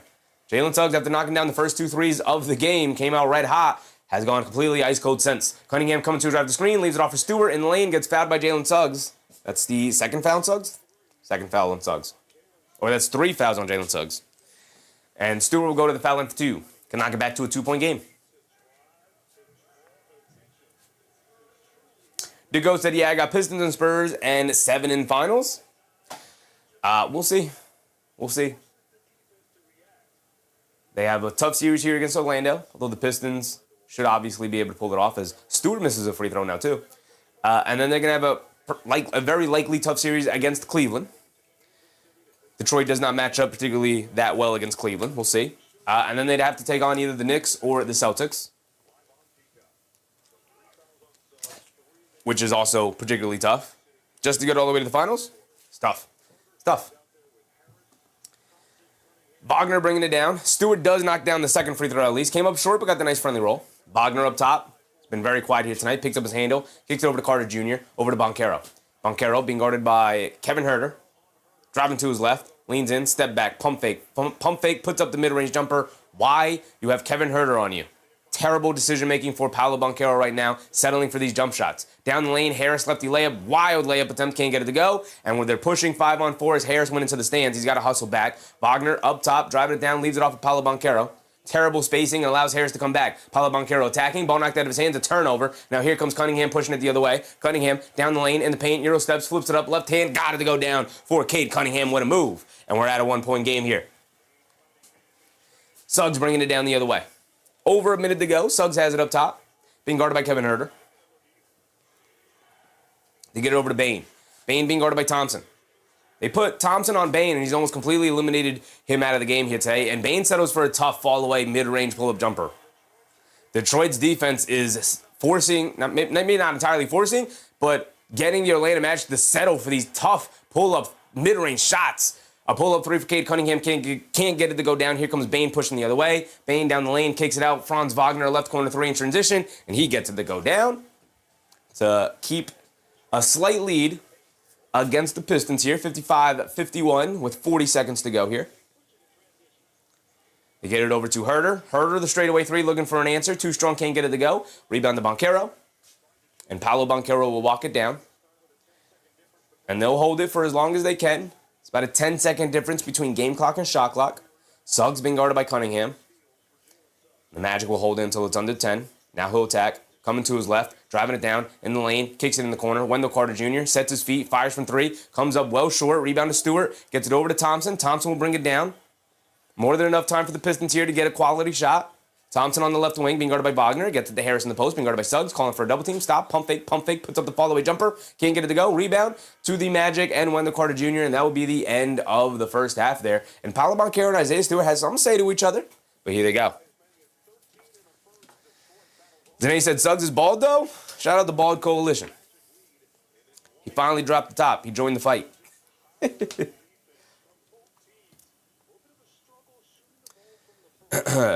Bruce Fallis said, Detroit fans sitting on their hands. I mean, it's a 4-point game at halftime. I don't think that Detroit expected that. Maybe they did, but this is going to be a tough fought series. It could end in 4, and all 4 games could be tough. But, you know, this is Orlando, when playing to their level, which they had not been to end the regular season, can be a tough team to play against. And they're making it tough for Detroit right now. It's a great test for Detroit. It's a great test for Detroit here in the playoffs. But we also got to remember that with the play-in tournament, they had about a week off. The Orlando Magic are coming off a raucous game against the Charlotte Hornets, so they are primed and ready to go. Got their stuff together, feeling good coming into tonight. And so they came out and slapped Detroit in the mouth early, got up to a 12-point lead or something like that. Suggs came out with his hair on fire, got a bunch of steals, got a block, knocked down 2 threes, and since then he's gone completely ice cold. He's 4 for 11 from the field overall. Let's take a look. Let's go through the box score. Let's break it all down. Now, Dimitri said, I'm glad Cade is back. Me too, brother. Me too. Tylen Hill. What's up, Tylen? Cade assists, man. Cade has 14 points, 4 boards, and 1 assist. But let's go through the box score. Let's pull that up. Zane said, Suggs' hair on fire. If he had some. He's got facial hair. Nick Yak said, the Garden was rocking even before the game started. Nothing like the Garden during the playoffs, man.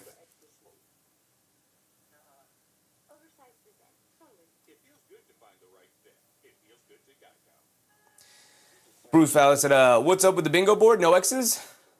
We can go through it in a second. We only had a couple of X's on there, but we can go through it in a second. But first, let's go through the box scores here. TT in the morning said, Detroit better rise to the occasion. I know they had time off, but it is make or break time. The playoffs is where they show what they're made of. I mean, it's a 4-point game. And if we want to say that the Pistons play poorly, which I think is a fair thing to say for sure, it's a 4-point game, you know? Pistons are right there. They could easily have a dominant second half and win this by double digits. I actually would feel really good about the first half if I was Detroit. I'd be like, oh, yeah, we didn't play very well at all, and we're down by 4. We're good. We're good. We're going to pull this game off. We're going to win this in 4, possibly 5 at worst, and we'll be all right. We'll move on. So if I'm Detroit, I'm feeling great. If I'm Orlando, I'm feeling okay, feeling a little mixed. You know, you go into halftime and you go, okay. You know, we were concerned that maybe we couldn't compete. If anybody in the locker room for the Orlando Magic were concerned that maybe they couldn't compete against the Detroit Pistons, this first half shows you that you can. We can go over the team stats before we look at the box score just because. The Fleet said Orlando can steal this one. They can. They can. The possession battle about tied now, right? So we talked about it pretty heavily at the end of the first quarter there. And Orlando had a slight lead in the possession battle. It's now about tied, 45-46. Orlando's made a couple of more shots. That's where their 4-point lead comes from. 3-point shooting, 6 for 21, 5 for 17. Both teams a pretty poor 3-point shooting team overall. And Orlando had a couple of makeable threes that they just missed, whereas I feel like Detroit maybe not as much, settling for a couple of more contested threes, which they could hit, but settling for more contested threes than I think Orlando did overall. Free throw battle, 19 attempts to 14 attempts, so slight edge to the Detroit Pistons here. Nick Yak said Orlando didn't shoot well and leading. Yeah, but Orlando never shoots well. That's the thing, Nick Yak. They can't rely on shooting better in the second half. They're not a good 3-point shooting team, one of the worst in the league. Ron said, your chef's hat is multifunctional, Chevy. It must be pretty handy for bad hair days. I mean, I'm good, brother. I don't have bad hair days. Gotta have hair to have bad hair days. The Fleet said exactly Suggs causing issues defensively. He was fantastic defensively. 29-25 on the rebounding battle. Advantage to Orlando. Offensive rebounding about even now, 6-5. Turnover battle, I assume, still favoring the Magic. No, actually, the Magic have more turnovers now, 8-7. That's the problem. Assists, tied at 11 here, so everything's going to be about even. It's a 4-point game, as it should be. Can we extrapolate anything from this? 20 points in the paint, 20 points in the paint, 13 fouls to 11 fouls. Nothing really is going to tell us that one team is going to end up pulling it off against the other. The only thing we could really go off at this point is the fact that Orlando's led for pretty much the entirety of the game. The last time, it's been a wire-to-wire game for Orlando so far. Pistons have yet to lead at all. Roger G. Wall with the Roger. How's the tea situation today? What do you mean? Did I have tea today? I did have tea in the morning. Nick Yak said, agree, Bruce, Detroit is all Cade. What did Bruce say? That is their pace, but it also allows the opponent to keep pace. Like they're kind of playing a slow pace here. It's interesting because Cade is an athlete. He can get out and run. He's a very good passer. He's very good in transition as well. But I think for the most part, they kind of just want the ball in the hands of Cade Cunningham, so he's going to make a decision from there. But when he's off the court, Detroit leaned very heavily, obviously, into their defensive identity, which is why when Cade Cunningham went out with the injury and they had to play without him, Cade Cunningham, the Detroit Pistons leaned almost entirely into their defensive identity and allowed their defense to create offense for them, right? Because if they can cause turnovers or get stops and get a rebound and then have their athletes get out and run, like All-Star Thompson, even the Danish Jenkins, but Ron Holland, even Stewart and Dern can get out there and run and whatnot. That is what can allow the Pistons to manufacture offense for a team that kind of struggles to manufacture offense at times, particularly in the half court.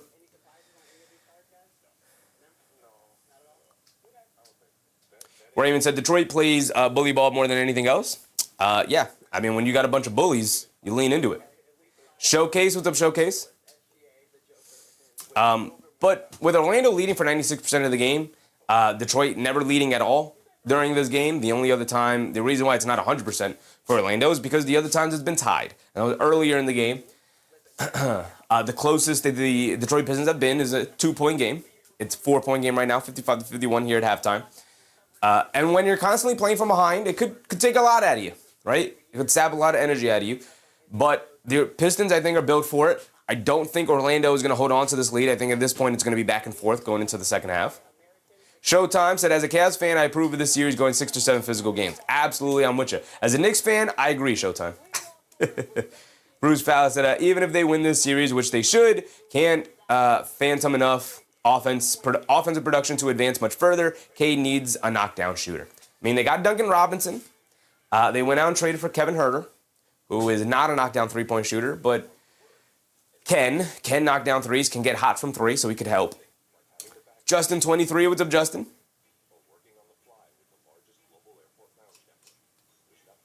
But overall, yeah, their biggest, which is why I pushed back on the turnover thing earlier, which is a fair criticism of the team. But the reason why I push back on it is because I don't think it's their biggest Achilles heel. I don't think it's their biggest weakness. Their biggest weakness is if you slow the game down to a bit of a crawl and you ask this team to continuously play out of the half court, I think you give yourself a much better opportunity, because then you can try and take full advantage of the lack of shooting that the Pistons have and really key in on 3 of their guys on the court, whether it's Cade Cunningham, which obviously you're always going to key in on him, Jalen Duren, which you're always going to have to key in on him, and Duncan Robinson, which you have to stay connected because of his shooting ability, one of the only guys on the team that can knock down shots, even highly contested shots from three-point range. And then you could allow Thompson, or try to pack the paint as much as possible and force Thompson to stay out of it. And also try to keep guys like Ron Holland. Tobias Harris could also, though, be a bit of a mismatch nightmare, because they could always throw it to him in the post. You could always get a decent look at the basket with a little fall-away jumper out of the mid-post. So, the Pistons have options, but they're not great options. And I think ultimately that might end up being their downfall in their chase for a championship this year. But, still a young team on the rise. Man, what's up, man? Knicks in 5. Knicks in 5, brother. Never in doubt. Knicks in 4 until proven otherwise, though. They're up 1-0. Raymond said both teams are bad shooting teams. Yep. Which is why, let's say Pistons just have one game where they can't miss from 3. Orlando's pretty much dead in the water, because there's no way they're going to be able to match that. But in the same vein, if Orlando just has a fantastic shooting night from 3, which tonight, I wouldn't say it's a fantastic shooting night, but it's definitely pretty decent. They are overall 6 for 21, which is not good. Same with the Pistons, who are 5 for 17. They're both actually 29% from three-point range, but overall, the Orlando Magic, like, their three-point shots have come from Jalen Suggs, Paolo Banchero, and Franz Wagner hit one, right? So Banchero's got 2, Suggs has 2. I know Wagner's got 1. Who else knocked down a 3? We'll look at the box scores now, because there really isn't anything to extrapolate here from the team stats. So if we go over here, who's hit 3s for them? Off the bench, nobody. Suggs hit 2. Wendell Carter Jr. hit 1, that's who it was. Wagner hit 1, and Banchero hit 2. So you're getting offensive three-point production from guys who normally don't give it to you, between Carter Jr., Wagner, and Banchero from three-point range. And you're really going to need Desmond Bane, who is 0 for 2 from three-point range. Suggs, who's 2 for 9. Again, he hit his first 2. He's missed his next 9. They need some level of consistency from Jalen Suggs. You got to be able to knock down a couple more 3s here. And they're going to need something from the bench. Jamal Cain, 0 for 1. Tristan Da Silva, 0 for 1. And Anthony Black, 0 for 2. They're going to need one of those guys to knock down a 3 or 2 here. Zane said, it seems like this is the first time these two franchises matched up in the playoffs. Either that or it was long ago. Yeah, I mean, Orlando's a newer team. They came around in the 90s as part of expansion. But yeah, I'm trying to think about it. I can't think of any time these two teams matched up in the playoffs. Not off the top of my head. And if they have, it has not been memorable, but it's also been... it also was a very uneventful series. So if we look at the Orlando Magic here, like, they're getting great production from Banchero, who's 5 for 9 from the field, knocked down 2 threes, got to the foul line, 17 points in the first half for him, 7 boards, 2 assists as well. 2 turnovers, not great, got to cut down on that. But you look at everybody else, and you look at Franz Wagner, who's really struggling to get into the paint here. 8 points for him. He's 1 for 2 from 3, 2 for 7 from the field overall. Not great. Only 2 rebounds as well, no assists. You look at Wendell Carter Jr., 5 points, 5 boards. Fine. Good production from him. Serviceable. Doing his job down low. He's not allowing Jalen Duren to go off on him, so that's good. Although that's more of a team-wide thing. But fantastic minutes for Wendell Carter Jr. tonight. He's been very good in his time. We look at Desmond Bane, just an absolute offensive stinker here tonight. 4 points on 2 for 8 shooting from the field, 0 for 2 from three-point range, 2 boards, 3 assists. He does have the 2 turnovers, though, so that kind of brings down some of the playmaking he's been able to provide. And then you look at the bench. They got 2 points from Cain, 2 points from Da Silva, 4 from Batase, 2 from Anthony Black. So overall, that is 10 points off the bench in the first half, which is okay production, not great production. It's okay, serviceable. We'll take it, obviously. Also 5 boards from Batase, along with 2 blocks. I thought he was also actually very good when he came in off the bench.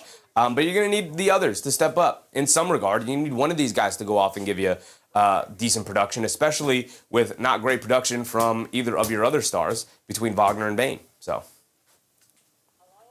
Anthony Black not really giving them much, right? I have him over on our bingo guard for 12, 3, and 3. He's got 2, 1, and 1. So not good enough. We look at the Detroit Pistons side of the box score here. You got Cade Cunningham for 14, 4, and 1 with 3 turnovers here for Cade in his playoff return. So he's scoring. He's taking 12 shots to get those 14 points, which is not great production. Or not great efficiency. It's great production, but it's not great efficiency. But only 1 assist for Cade Cunningham, which is an absolute fantastic sign.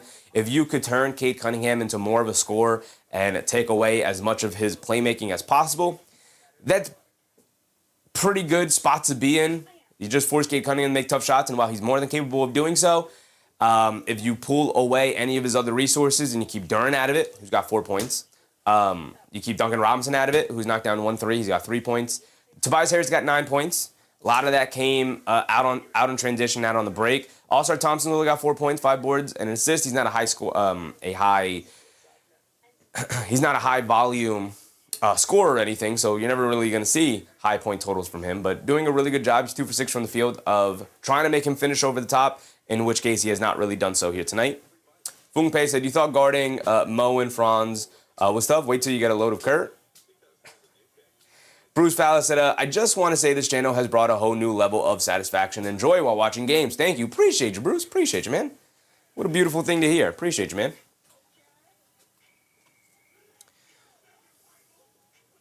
Appreciate you, Scomberg. Appreciate you, brother. Zane said, Chevy the truth, like I said. Oh, like Ann said, appreciate you. Appreciate you, Zane. We go off the bench for the Detroit Pistons here. They went pretty deep into their bench. Wow. A lot of guys got playing time. The least of which was Karis LeVert for 4 minutes, but they played 6 guys off the bench. 11 players in that first half of the Detroit Pistons. Foul trouble? Who's in foul trouble? I mean, Duncan Robinson's got 3, but that should not have had that big of an impact for him. Maybe he's just trying, guys, seeing what the rotation's going to be like. That's not a great sign for Orlando. Typically you see rotation shortened here. And JB Bickerstaff searching a little bit.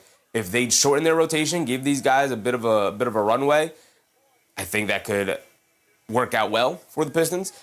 They tried a couple of guys. They tried Ron Holland. They tried Javonte Green. They tried Karis LeVert. Out there in particular, it looks like Kevin Huerter, Danny Jenkins, and Isaiah Stewart are definite 3 guys. I think JB Bickerstaff is searching to be who's going to be the 4th guy off the bench in this rotation. Between Holland, Green, and Huerter, which sucks. He still could go with 10, but I don't know if 6 guys for the entirety of the playoff run is going to be great. As you can see, we're behind in our coverage because the game is just coming back right now, but Detroit is going to knock down a shot. So here we go.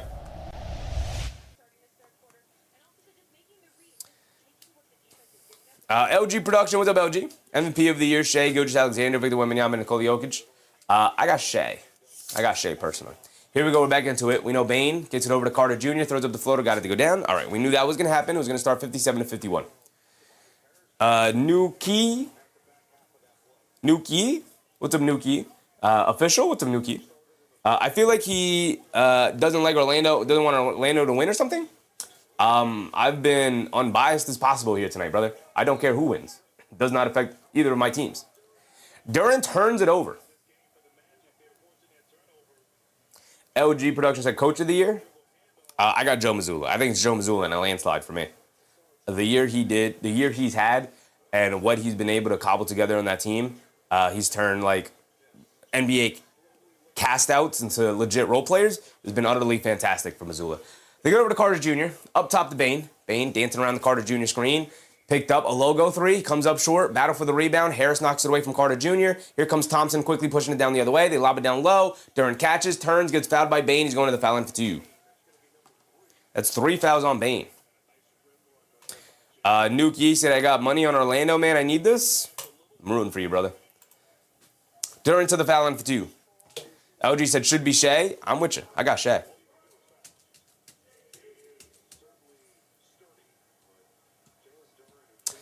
Christian said, I don't know who CP is, but kudos to you, Chef, for not swearing.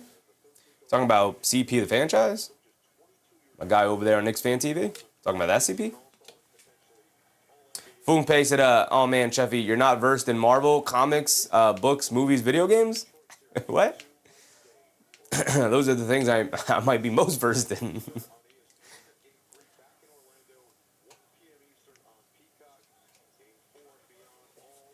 CP doesn't curse either. CP is very family friendly. All right, here we go.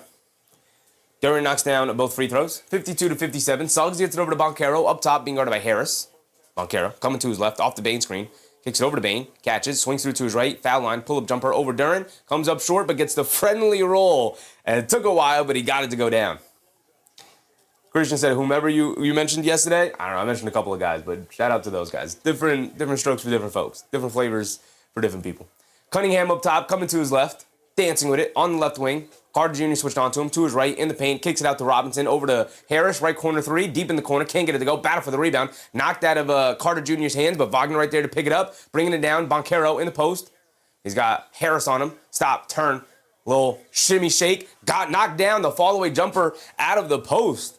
And look at Orlando jumping out to a 9-point lead. 10 minutes to go. Cunningham has it up top, being guarded by Bane.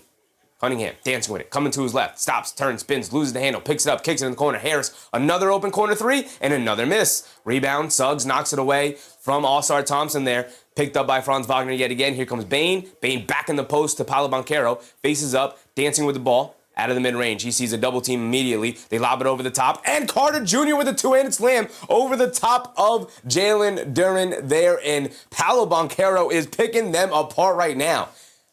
This is a big-time response from Paolo Banchero after there was a ton of doubt casted over Banchero. And he's saying, y'all must have forgot I was the #1 pick for a reason. He is hooping out here in the playoffs. Look at Paolo go. Kentrell Goated. What's up, Kentrell? You're the best sports better has entered the chat. Shout out to you, brother. Zane said, as a Knicks fan, I'm rooting for Orlando. As a Knicks fan, I'm rooting for this series to be a bloodbath of a 7-game series. That's what I'm rooting for. I don't care who exits. Ruzande, what's up, Ruzande? When the Knicks win the championship, will you wear orange and blue for the remainder? We're gonna wear what we always wear, brother. We're gonna wear what we always wear. Actually, we're gonna pull out something special. Something special. We got the Frazier blazer in the back, which will ultimately make its appearance probably tomorrow for the Knicks game.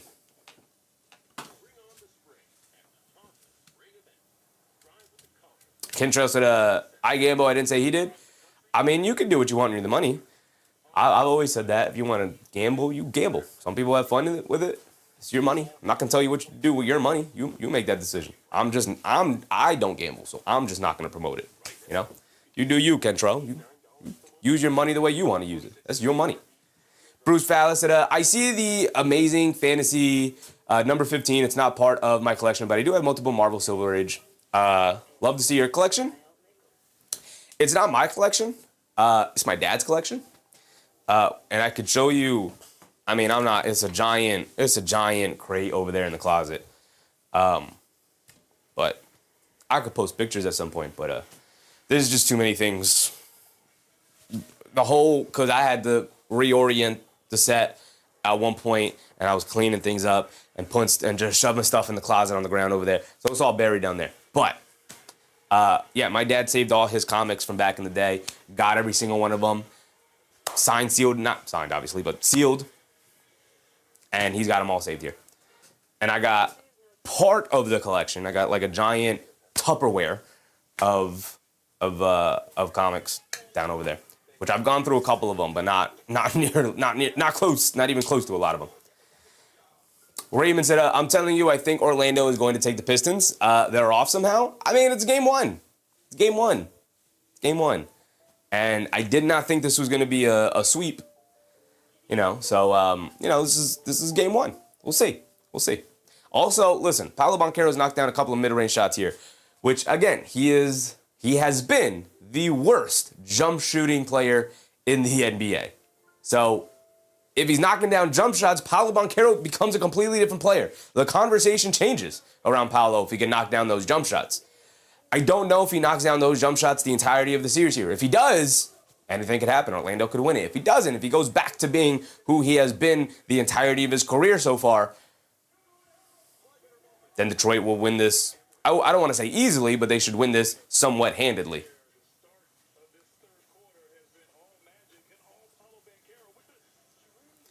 Raymond said, only this game? Tiz Blocka, what's up, Tiz Blocka? Go Pistons, money line, plus money right now. Plus money on the Pistons. Mark, what's up, Mark? Angela Harding, what's up, Angela? Here we go. We're under 10 minutes to go. All-Star Thompson, a pull-up jumper, hit the front of the rim, but he gets a nice friendly bounce as he gets it to drop down. Any offense you can get, any jump shots you can get from All-Star Thompson is icing on the cake, man. Suggs has it up top, being guarded by Duncan Robinson, coming to his left off the screen. Pocket pass to Banchero in the paint, kicks it out to Bane. Extra pass to Suggs, pump fakes in the paint, kicks it out. Extra pass to Bane, left corner three, wide open, can't get it to go down. That's why they traded for you, Desmond Bane. You got to knock down these threes. Cunningham has it on the right wing, kicks it over to Robinson, being guarded by Suggs. Robinson back over to Duren, hands it off to Cunningham, to his left, down the lane, over to Harris in the paint, loses the handle, picks it up over to Robinson, right corner three. He's open, and he knocks it down right there, and that's a 6-point swing. That's a missed open three for a knockdown three-point shooter in Bane, and an open three for Duncan Robinson goes down, and instead of being up by 12, it's back down to 6 here. They get it down low to Suggs, who throws up the floater, and he misses it. Too strong. During the rebound, here comes Cunningham. Cade Cunningham up top being guarded by Franz Wagner. Cunningham down the lane in the paint, gets caught in the air, kicks it out. Harris, the left corner three. He's got a couple of open ones, and finally one goes down for Tobias Harris there, and it's finally back to a 3-point game. 8-0 run for the Pistons, just like that. Here comes Paolo Banchero bringing it down. Banchero coming to his left, and it's a foul on the Pistons. Holding on to Suggs, trying to set a couple of screens there for Banchero as he was bringing it down. 8 minutes to go in this third quarter. Henry Robinson, what's up, Henry? Last game for you? This is our first game of the day, and we will stay live for the Blazers taking on the Spurs right after this. Zane said, as far as the Celtics, when y'all done with the Philly?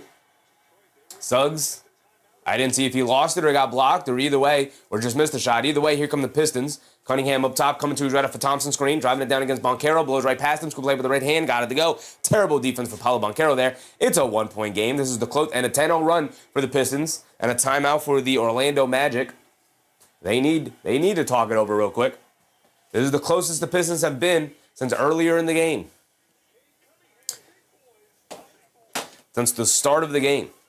Ahmed said, I miss the days of collecting cards. I'm glad you actually got your dad's collection. Yeah, I also have all of the sports cards too. Years ago, we went through it. Just not like seriously, but we just kind of scrolled through it. He's got some good ones in the collection.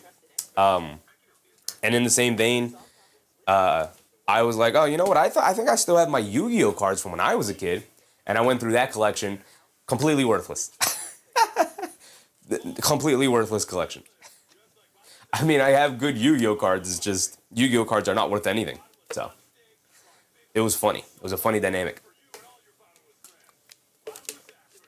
The things that the trading cards that were popular when I was a kid, completely worthless because they just reprint those stuff all the time. So they have no value because they're constantly reissuing new versions of them. Whereas the baseball cards from back in the day are incredibly valuable and rare. Christian Blaze and X, what happened? Something happened here? The bingo. Thompson 3 stocks. There you go. There you go, Christian. Bruce said those cards are especially the comics can put your kids through college. Maybe.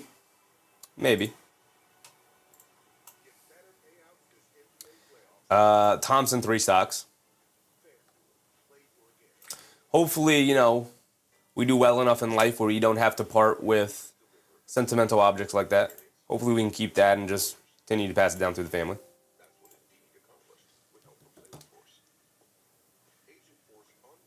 Tiz said, Tristan DeSilva needs more minutes. They've been robbing his minutes lately. That's because he hasn't been particularly good. Henry Robinson with a very generous super chat. Appreciate you, Henry. My goodness. Appreciate you, brother. How come that didn't pop? Is it because it's not a super chat? Is it because it's a thing? Maybe it just didn't come up yet? It's going to come up eventually. It's going to come up eventually, brother. Raymond said, the cards are worth memories? Yeah. Absolutely. Kwame Robinson said, the Pistons are going to be knocked out against, again in the first round? I don't know. Here comes Detroit now. They knock it back to a 1-point game with just under 8 minutes to go. TT in the morning said, facts, I used to collect Yu-Gi-Oh cards when I was little. Yeah, I wouldn't say I collected them. I, definitely bought packs, but that was mostly because I was a kid who loved the show and wanted to play Yu-Gi-Oh cards. I didn't know how to play, but they were also cool. And like I said, I went through my Yu-Gi-Oh packs. I went through my cards, and they are completely worthless. Christian Blade said, Yu-Gi-Oh and Pokemon cards were priceless memories since '98. They were indeed. I never got into Pokemon like that, though. Not the Pokemon cards. Bruce Fowler said, I saved my Marvel comics for my son. Has no interest. So now I'm saving them for his son. There you go. You got to get it to him early. You got to be super excited and get it to him early. You got to, put into him, no, this is cool.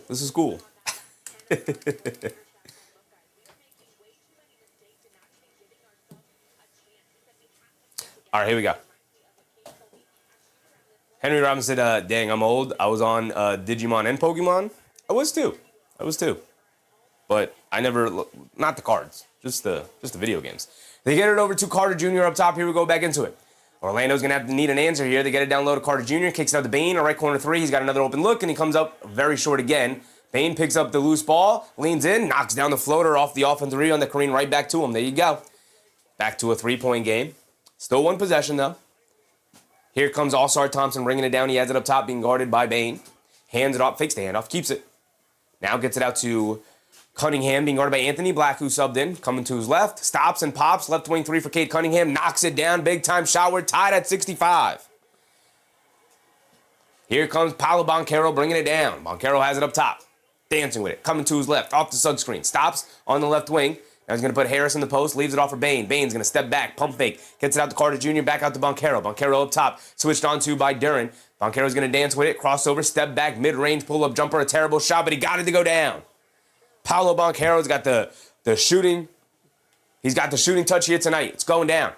Cunningham coming off the screen, driving it down against Black. Stops, turns, spins, in the lane, throws up the floater, comes up short, rebound. Desmond Bane able to pick it up. We're pushing the other way. Hit ahead to Anthony Black. Leaves it off for Bane. Bane on the left wing. Stops, step back, left wing three for Bane. He's got to get one to go down, and there you go. Desmond Bane up on the board. And a quick 5-0 run gives them the 5-point lead, 70-65. They're still yet to give up the lead here tonight. Detroit Pistons have never led here tonight. The closest they've been is tied. Duren has it up top, being guarded by Carter Jr. Down the lane, off glass, gets the nice friendly bounce off the back of the rim to drop it down. Back to three it goes. Here comes Paolo Banchero bringing it down. Now we're getting some NBA action, up and down, back and forth. Under 6 to go as we are past the halfway point of this third quarter. Banchero up top, dancing with it, crossing over to his left, swings it out. Suggs, pump fakes to his left, down the lane, kicks it out. Carter Jr., extra pass, Bane. Another open look for Bane, same spot. Different result as he misses it. Long rebound out to Tobias Harris, pushing it down the other way. He's going to put his head down, attack to the rim, layup, lefty. Can't get it to go, but a foul on Jalen Suggs. That is his 4th foul, I believe. I believe that's number 4 on Jalen Suggs. I would have just rather you give up the layup, brother. You're too important to come out of this game with 4 fouls now. So Suggs will go to the foul line. Suggs picks up the foul. He's going to send Tobias Harris to the foul line for 2. Mike said Banchero is getting it in. Man, if that jump shot goes down, the conversation around Paolo Banchero becomes significantly different. He has been the worst jump shooter overall, point blank period. That's a flat statement. He's been the worst jump shooter in the league by far. Harris misses the first free throw. He's got another one coming. If he just becomes an okay to at least slightly above average jump shooter, the conversations around Banchero completely flip. Completely. He just has not been that 4 years into his career now.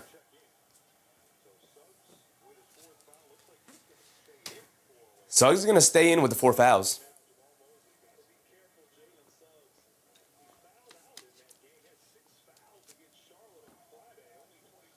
Then said, I low-key want to see Bane toss the ball at Stu and see what happens. Probably nothing. Stewart has been very calm, cool, and collected this season, knowing how important he is to his team. Harris does knock down the second free throw after missing the first, 70-68. Suggs on the left wing. Gets it up top to Banchero, being guarded by Ron Holland, driving it down, spins in the lane, leans in, layup, got it to go, going right through the chest of Ron Holland there. A tough, beautiful move from Paolo there. Jalen Duren bringing it down, being guarded by Carter Jr. Duren has it up top, and that's an offensive foul. Jalen Duren extending the arm and making contact with Wendell Carter Jr.'s face.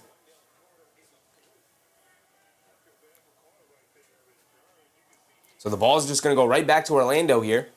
They get a defensive stop, a sloppy play from Duren, a sloppy play from the Pistons. After they tied it up, they're down by 4, and here comes Suggs and the Magic. They get it over to Anthony Black, hands it off to Suggs. Suggs coming to his right, 5 minutes to go. Suggs driving it down, step back, double step back inside Anthony Black. Pulls it out, being guarded by Duren. Gets it down low to Carter Jr. He's got positioning over Danish Jenkins and then throws it down over Duncan Robinson on the pivot. Throw down with the 2 hands. You got your 2 smallest guys on the court protecting the paint there. Bad floor balance and positioning for the Pistons on defense. And suddenly it's a 6-point game again for Orlando. Slowly chipping away and building the lead back up. They kick it out to Ron Holland. Ron Holland hands it off to Jenkins on the left wing. Pump fakes, pulls it back out, being guarded by Banchero. Danish Jenkins looking to isolate, gets it over to Harris, loses the handle, picks it up in the lane, throws up the floater, can't get it to go, battle on the glass for the rebound. Carter Jr. and Duren battling for it. De Silva able to dig it out. Here comes Suggs pushing it the other way. Suggs hit ahead to Carter Jr., keeps it. Carter Jr. on the right wing being guarded by Banchero, excuse me. Banchero on the right wing being guarded by Harris. Cross-court pass, Suggs, extra pass, Anthony Black, wide open 3. Got it to go down for Anthony Black, and it jumps back up to 9. Orlando has had an answer for every Detroit answer. These 2 guys are swinging at each other right now. Jenkins up top, tries to get it out. Anthony Black jumps the passing lane, knocked it out of his hands, almost got the steal, but it ends up out of bounds. It's going to stay here with Detroit. Mike said, Magic look like they really want it. Yeah, man. Yeah, it's the playoffs. They should. Very happy and impressed to see Orlando show up extremely well here tonight. Madrasi, what's up, Madrasi?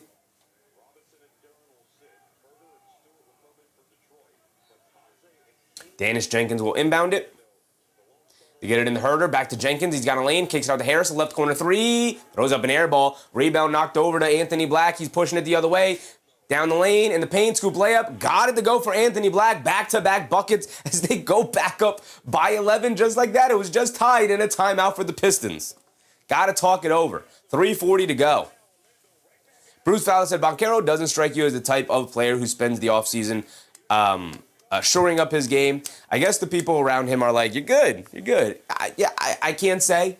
I know you're saying it just appears that way because you look at where he was his rookie year and where he is now, and you're like, yeah, there's been marginal improvements here and there, but you haven't seen like the big improvement from Paolo Banchero yet. And I think the big improvement would be, one, to find a spot on the court where he is very comfortable at, whether it's top of the key or on the wings, mid post, high post, top of the straight away.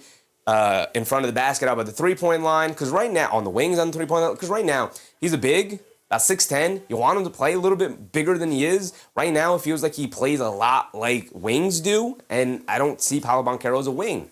So you kind of want to see an improvement in that regard from Paolo Banchero, but I'll tell you what, here tonight, he's showing that if he can shore up your game, to your point, Bruce, of that jump shot, man, that jump shot is going to define his career. If he continues to be an extremely inconsistent jump shot, I don't ever expect him to become a knockdown jump shooter, right? I don't expect him to become Kawhi, or anything like that. But I do expect him to find a balance of being a bully in the paint, being Julius Randle in that sense, being a bully in the paint. Like, you don't need big, giant size to be a bully in the paint. You just need, strong position and leverage, and learning that. I'd actually spend the summer working out with Randall. We need to see him get in better shape, right? We need to see him pick up his speed, up his athleticism a little bit, which I think he can. And the jump shot. The jump shot's always going to be the thing that we go back to. Here we go after the timeout. Jenkins bringing it down for Detroit. They hand it off to Herder. Herder back to Jenkins. Jenkins up top being guarded by Jamal Cain. I like the energy Jamal Cain brought earlier in the game. Let's see if he can continue to do it here. They leave Cunningham in. Dennis Jenkins coming to his left, being guarded by Black. Stops, turns, spins, sees a double team, kicks it out to nobody. Ron Holland able to save it down the lane, gets stripped again. And this defense from Orlando giving Detroit fits. They get it to Banchero. Banchero with the pass fake, keeps it. Being guarded by Cunningham. Banchero is going to put him in the post along the left baseline. And 3 seconds for Isaiah Stewart there. And that's a free point for Orlando. Foul line for 2. Skonberg said, I'm not going to say the series is over, but this is very concerning for Detroit. Magic are good, but they're creating distance at will after every run Detroit has. Detroit has problems. And it's part of the reason why as Banchero misses the free point, brother. It's free. Got to knock down the free throws. He misses the free throw. It's part of the reason why people have kind of dismissed Detroit after the regular season they had. I mean, they had a dominant regular season here in the East. They won 60 games. And people were just like, yeah, but I don't see them winning the East. And it's like, oh, okay. Why?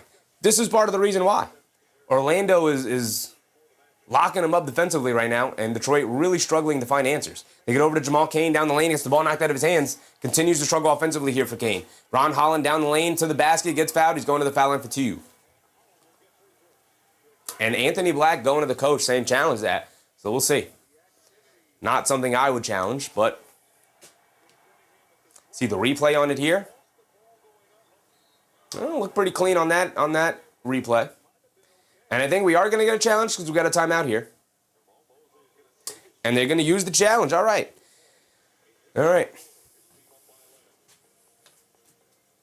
Madrasi said, who needs to spend money on cable when you have Sheffy? Appreciate you, brother. Appreciate you, Madrasi. Bruce said, I'm not seeing enough offense and the competition is going to get stiffer. Yeah. BMR said, Magic defense vastly underrated. Yes. Absolutely agree, BMR. I talked about this in the play-in game that we watched where the Magic dismantled the Hornets.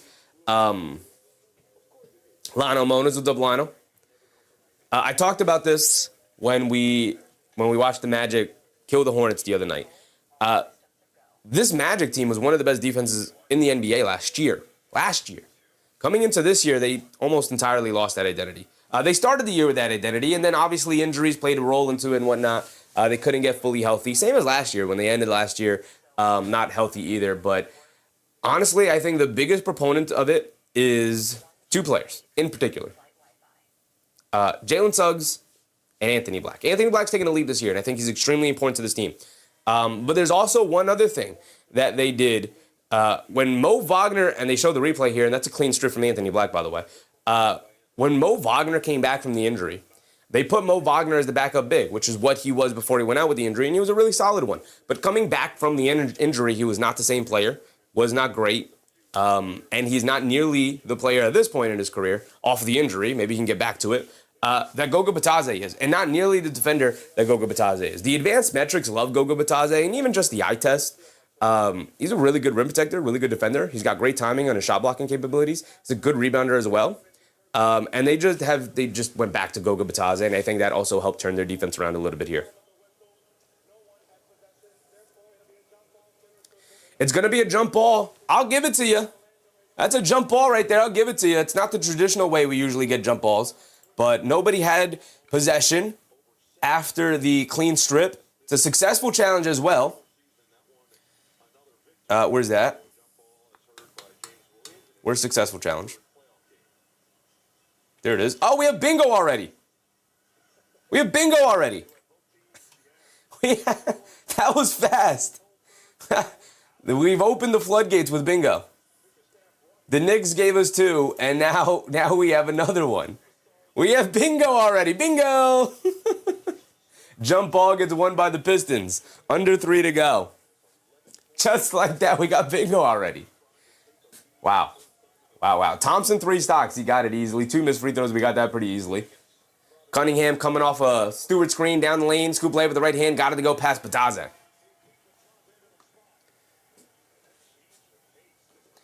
And here comes Paolo Banchero. Banchero up top. Gets it over to Anthony Black, being guarded by Ron Holland. Coming to his left off the screen. Gets it over to Banchero. Banchero being guarded by Cunningham. Crosses over to his left. Down the lane. Gets caught in the air. Tries to kick it in the corner, but gets knocked out of bounds by Herter. Strategy. What's up, Strategy? What's my prize? The prize will be handed out at the end of the stream. We'll hand out bingo prizes at the end of the stream because we'll see. Maybe we get more bingos. Game's not over yet. Paolo Banchero, by the way, up to 23 points. So Paolo for 30 is looking decent. They get it. They try to get it down low to Wagner. Ball knocked loose. Banchero able to pick it up. Shot clock down to 3. He's got to go. On the left wing, heaves it up there over Cunningham. It's an air ball. And they don't give him the shot clock violation. Yeah, I don't get that one. Here comes Danish Jenkins bringing it down. Pump fakes. Swing, kicks it out to Cunningham up top. Cunningham dancing with it. Step back. Straight away 3. Comes up short. Oof, about to pop off of that one. And it's a loose ball foul by Anthony Black on Ron Holland there. And Anthony Black can't believe it. He's saying, Ron Holland fouled. I barely touched him. All the things players tend to say. TT in the morning said, we're all getting chef hats. Chef's hat's on the way, brother. We're working on it. Oh, no. Anthony Black extends the arm. Hits Ron Holland in the neck. Definitely an offensive foul on him there. George Jones. What's up, George Jones?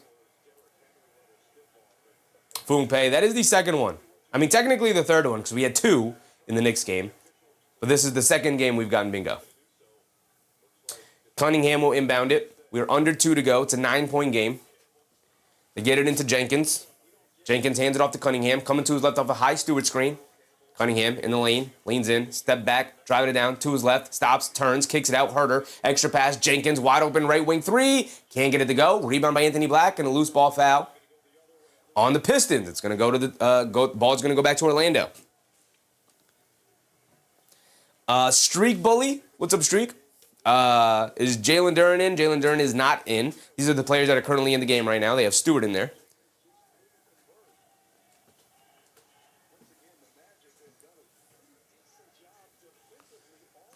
Here comes Anthony Black bringing it down. Black has it up top. Dancing with it. Coming to his left. Off to the Silva screen. De Silva pump fakes on the pick and pop. Loses the hand on the ball. Dives for it. Knocks it away. And it's out of bounds. It's going to go back to Detroit. No, it's a loose ball foul. And they're in the bonus. So that's 2 free throws. Streak said he sold me. I need 15 plus. I'm rooting for you, brother. We got a whole quarter left, so we'll see.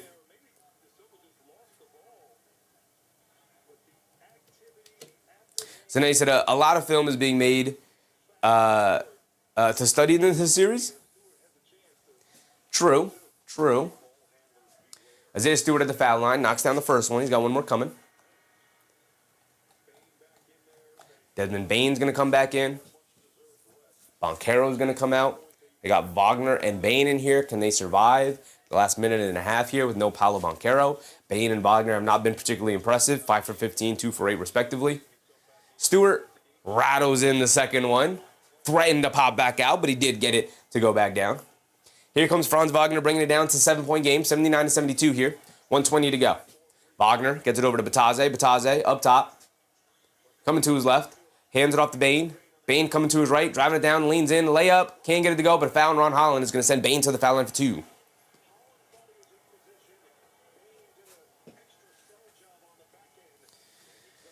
The Libran, what's up, Libran? Thanks a lot, Sheffy. You're okay? Appreciate you, Libran, appreciate you. Christian Blaze said Duncan Robinson kind of disappeared. Yeah, nothing much from Duncan Robinson. And you're not getting 3-point production from the Pistons here. And that's going to hurt. Desmond Bane knocks down the first free throw. He's got another one coming. Mindset John said, at dinner now and listening to you presently. Appreciate you, brother. How was your day? Day was good, brother. Day was good. Really solid day. Orlando seems to be putting up resistance. Good for the basketball game. It is. It's a great game. It's a great game. If Orlando can steal game 1 here in Detroit, it would go a long way. Bane knocks down both free throws. Here comes Jenkins off a screen from the backcourt, driving it down to his right, leaves it off for Stewart in the paint. Stewart slips and falls, saves it out to Jenkins. Jenkins dancing with it, being guarded by De Silva. Coming to his right, gets it over to Cunningham, up top, being guarded by De Silva. Cunningham, shot clock winding down, step back, foul line, fall away, got it to go. A go-to shot for Cade Cunningham. That little step back 15-footer is pretty consistent for Cade Cunningham there. Zanesa JT getting in prime form. Love to see it. Jason Tatum. Yeah, he looked good today. I didn't see a ton of that game. I saw the beginning of it. But yeah, he looked good. Anthony Black. I think everybody's going to look good against that 76ers team. That 76ers team looked a little pathetic today. Bane coming to his left off a Batase screen. Mid-range. Fall-away jumper over Stewart. A terrible shot. Comes up well short. Rebounded to Ron Holland, pushing it the other way. 30 seconds to go. Holland has it up top, dancing with it, crosses over to his left. Tries to swing through to Bane, runs right into the defender. No foul call. Wagner picks it up. He's going to bring it down and hold it for what should be, realistically, the final shot of the quarter. It's only about a second difference between game clock and shot clock. 15 seconds to go. Bane has it up top, being guarded by Isaiah Stewart. Bane driving to his left, kicks it out to Black. Sets himself, gets blocked by Dennis Jenkins, picks up the loose ball, throws it up at the rim, comes up short. Batase battling on the board, can't get the tip up and in, and gets rebounded by Cunningham, and that will end the third quarter right there. It's a 7-point lead for Orlando, 81-74, 12 minutes on the clock. May the best team win. May the best team win. Christian said shots fired at Philly. Look, man, no Joel Embiid. I don't think anybody has faith in a Philly team with no Joel Embiid in the playoffs, right? I mean, that's just an incomplete team right now, which sucks, but. Lewis said, what's up, Chevy? I just want to let you know that I really appreciate enjoying the work you are doing, my brother. Keep on the good work, Chef. Appreciate you, Lewis, man. Appreciate all the kind words tonight, guys. Thank you. Zane said, man, I love what Orlando is cooking right now. Yeah, they are indeed cooking. They're chefing it up for sure. 81-74, 7-point game, 12 minutes to go. I don't think anybody had them going up a wire-to-wire victory for Orlando today. I don't think anybody had that. TT in the morning said it was BTA for Philly for like 40 minutes. Yeah, that game was over early, and it would never threaten to get any closer. Sons Jen, what's up, Sons Jen? Was happy that the villain didn't get ejected today. You take your wins where you can, right, Sons Jen? You take your wins where you can. Fung Pei said, Brooks needs to face LeBron again so he can show him the utmost of disrespect.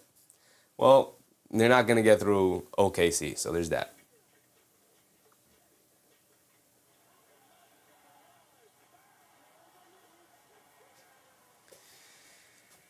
Desmond Bain starting to cook a little bit here. Just a little bit. 5 for 16 from the field. As a matter of fact, do we have anything else going on here, guys? What are we looking at in terms of our bingo card? How close are we to certain things?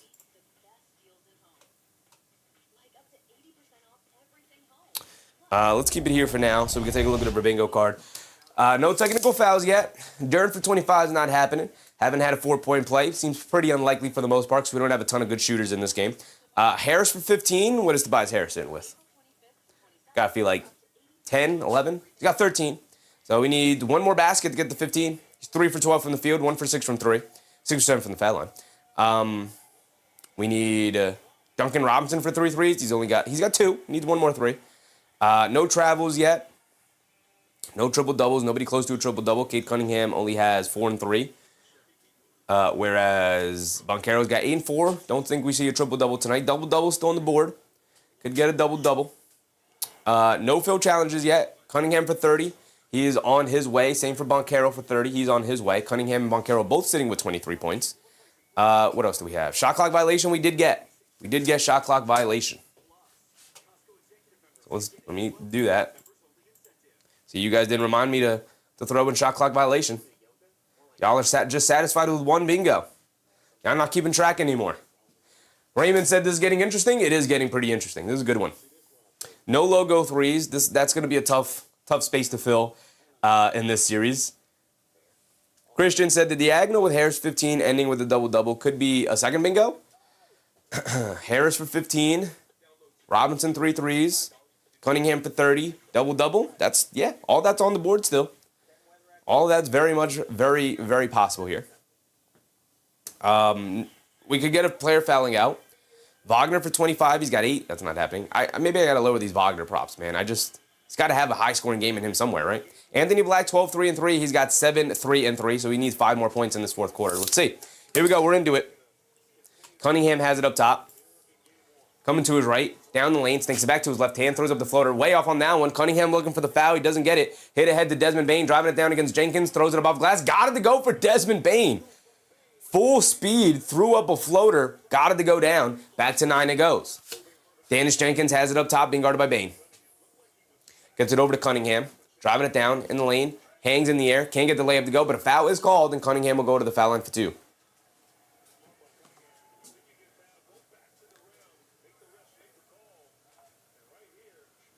How is that not a foul on Dennis Jenkins on the other end, though? So, Cade Cunningham, if he did get fouled on that first attempt, Bain definitely got fouled on that second attempt, so there's offsetting fouls there.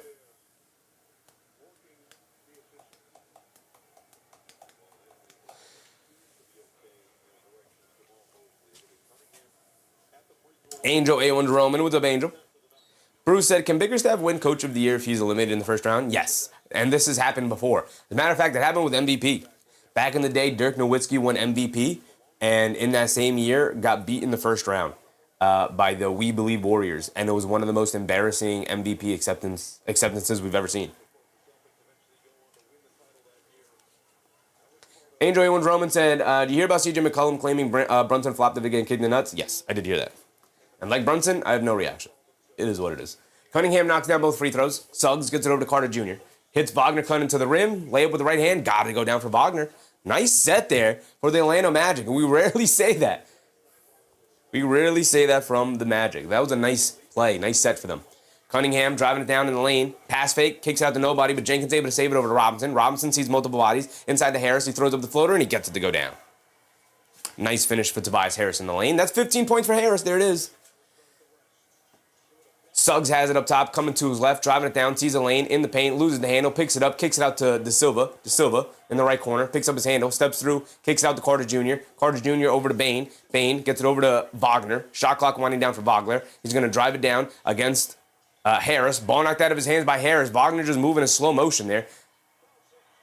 And Tobias Harris picks up a bad pass from Cunningham. They get over to Jenkins down the lane, loses the handle, picks it up, out to Cunningham. Cunningham kicks over to Robinson. Pump fake, sidestep, straight away 3. Got it to go. There's another one for Duncan Robinson. And another one for our bingo card. 4-point game. Detroit has answered everything Orlando's thrown at them, and in the same vein, Orlando has answered everything Detroit's thrown at them. We got a 4-point ball game. 10 minutes to go here in the fourth. They get over to Bane. Danis Jenkins went for the steal. Bane, pump fakes from 3, swings it over to Suggs. Suggs up top, being guarded by Cunningham. Shot clock winding down. Suggs swings through to his left. Pull up 3 for Jalen Suggs, and he rattles it in. He gets those 3 points right back. He was absolutely ice cold after knocking down the first 2 threes of the game, missed his next 7 threes. And now here comes Cade Cunningham bringing it down against Suggs. Cunningham putting his head down, attacking, stops, turns, spins, sees a double team. Over to Robinson, shovels it over to Harris. Pass fake down the lane, floater again, got it to go, this time off glass. And here comes Jalen Suggs. Suggs up top being guarded by Cade Cunningham. They get it over to Wagner. Franz Wagner swings through to his left. He's got a lane to the basket. Scoop layup with the right hand. Got it to go. See, that was a quick, decisive move from Franz Wagner. Got to the rim that time and got the layup to go down. Back to 7 it goes. The Magic are holding them an arm's distance away. What does Detroit have as an answer? Cunningham up top. Being guarded by Suggs. Coming to his right. A pull-up 3 for Cunningham. He got it to go down. Big-time shots for Cade Cunningham. And here comes Orlando. It's a 4-point ball game. 4-point ball game. 90-86. Carter Jr. leaves it off for De Silva. Being guarded by Robinson. Down the lane. Euros. Finger roll layup. Got to go down for De Silva. Nice move. Here comes Cunningham bringing it down against Suggs. They get it to Harris. Right wing. Being guarded by Wagner. Jab step, coming to his left, foul line, pump fake, steps through, spins, gets stripped by Wagner, picked up by Franz Wagner. We're going to bring it down the other way. Franz Wagner on the right wing, picked up by Cunningham. He's just going to put his head down, attack, 2 hands on him. He throws up the floater from about 18 feet away. He got it to go down anyway. He was expecting the foul call. Franz Wagner's going to have to learn. This is the playoffs, big dog. This is the playoffs. They're not going to give you that, but he did knock down the floater anyway. Christian Blake said get Banchero in the game. I mean, the longer they can survive without him, it's an 8-point game. The longer they can survive without him, the better, right? Keep him as fresh as possible.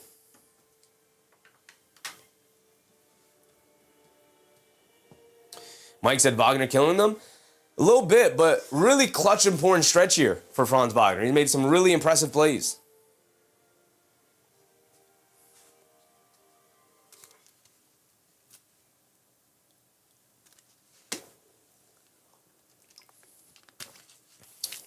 Gigi said, the defrauds Pistons. Now, Dimitri, do you remember the Denver Nuggets in the Seattle Supersonic series? Sonics were 65 and 17. Nuggets were 41 and 41. Well, history repeated itself here.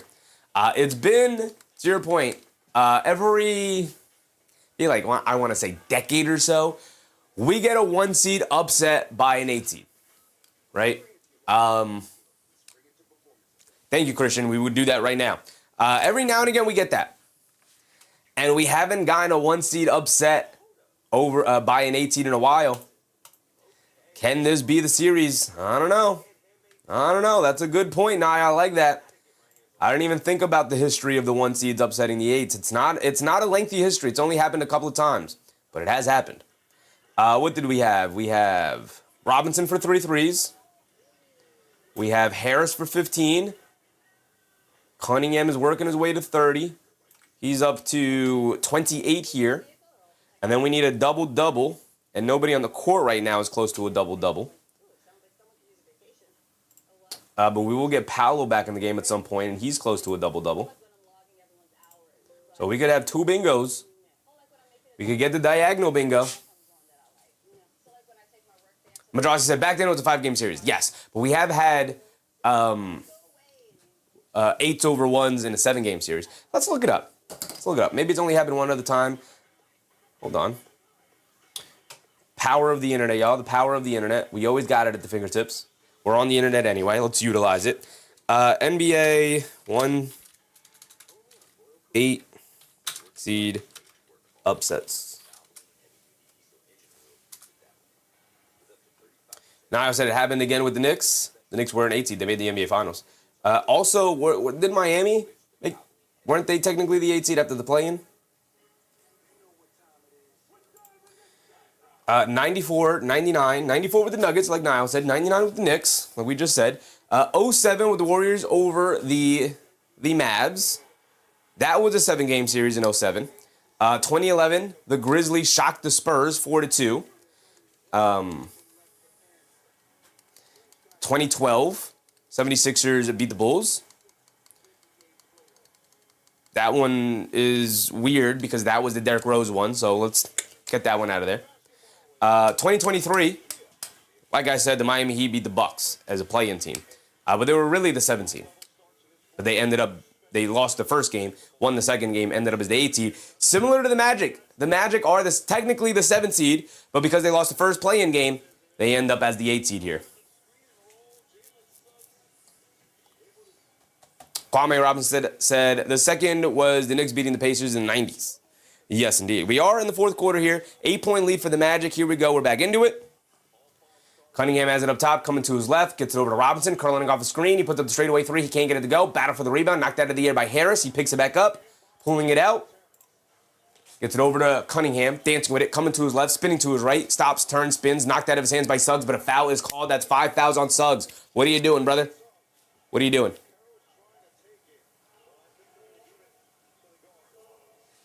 Foul on Suggs. That's 5 fouls, brother. Yep, and that's a foul. Slaps him on the wrist and the arm. That's a foul. It's just a bad reach. Bad reach for Suggs there. Did we update the bingo card? We did. We did. Cunningham, mid-range pull-up jumper. Got it to go.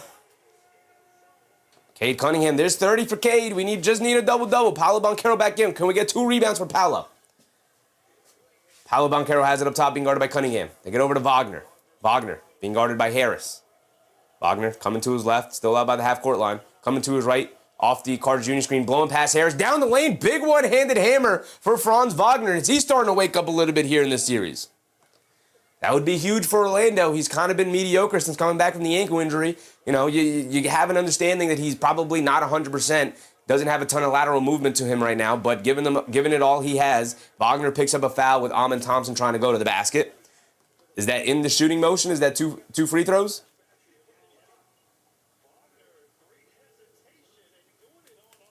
Mike's it up. Magic collapsing on Cunningham, but it's not working. Very few things work when guarding Cade Cunningham. All-star Thompson at the foul line for 2. We got 7 minutes to go. It's an 8-point game. He can cut it to 6. Knocks down the first one. He's got another one coming.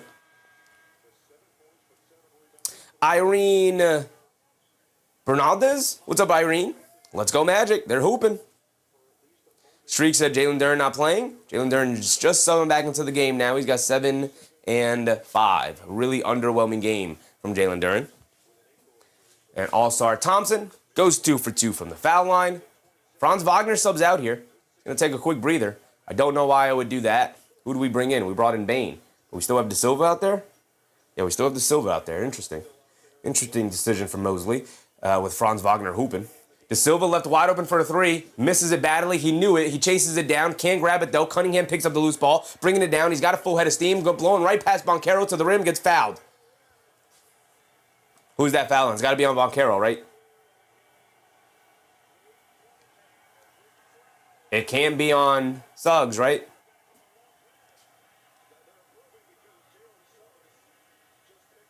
All right, that's not a foul on Suggs. The foul, Christian believes the foul should be on Bane. It is on Bane. Suggs is still on the court. It's a foul on Bane. The crowd thought it was on Suggs, so the crowd exploded in cheers. It's on Bane. Cunningham knocks down the first free throw, though.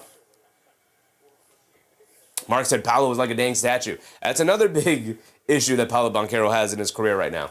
Not a good defender. We have Cade for 30. He knocked down both free throws there. Suggs will bring it down. Let me just do this. I got to update it, but I got that square filled in.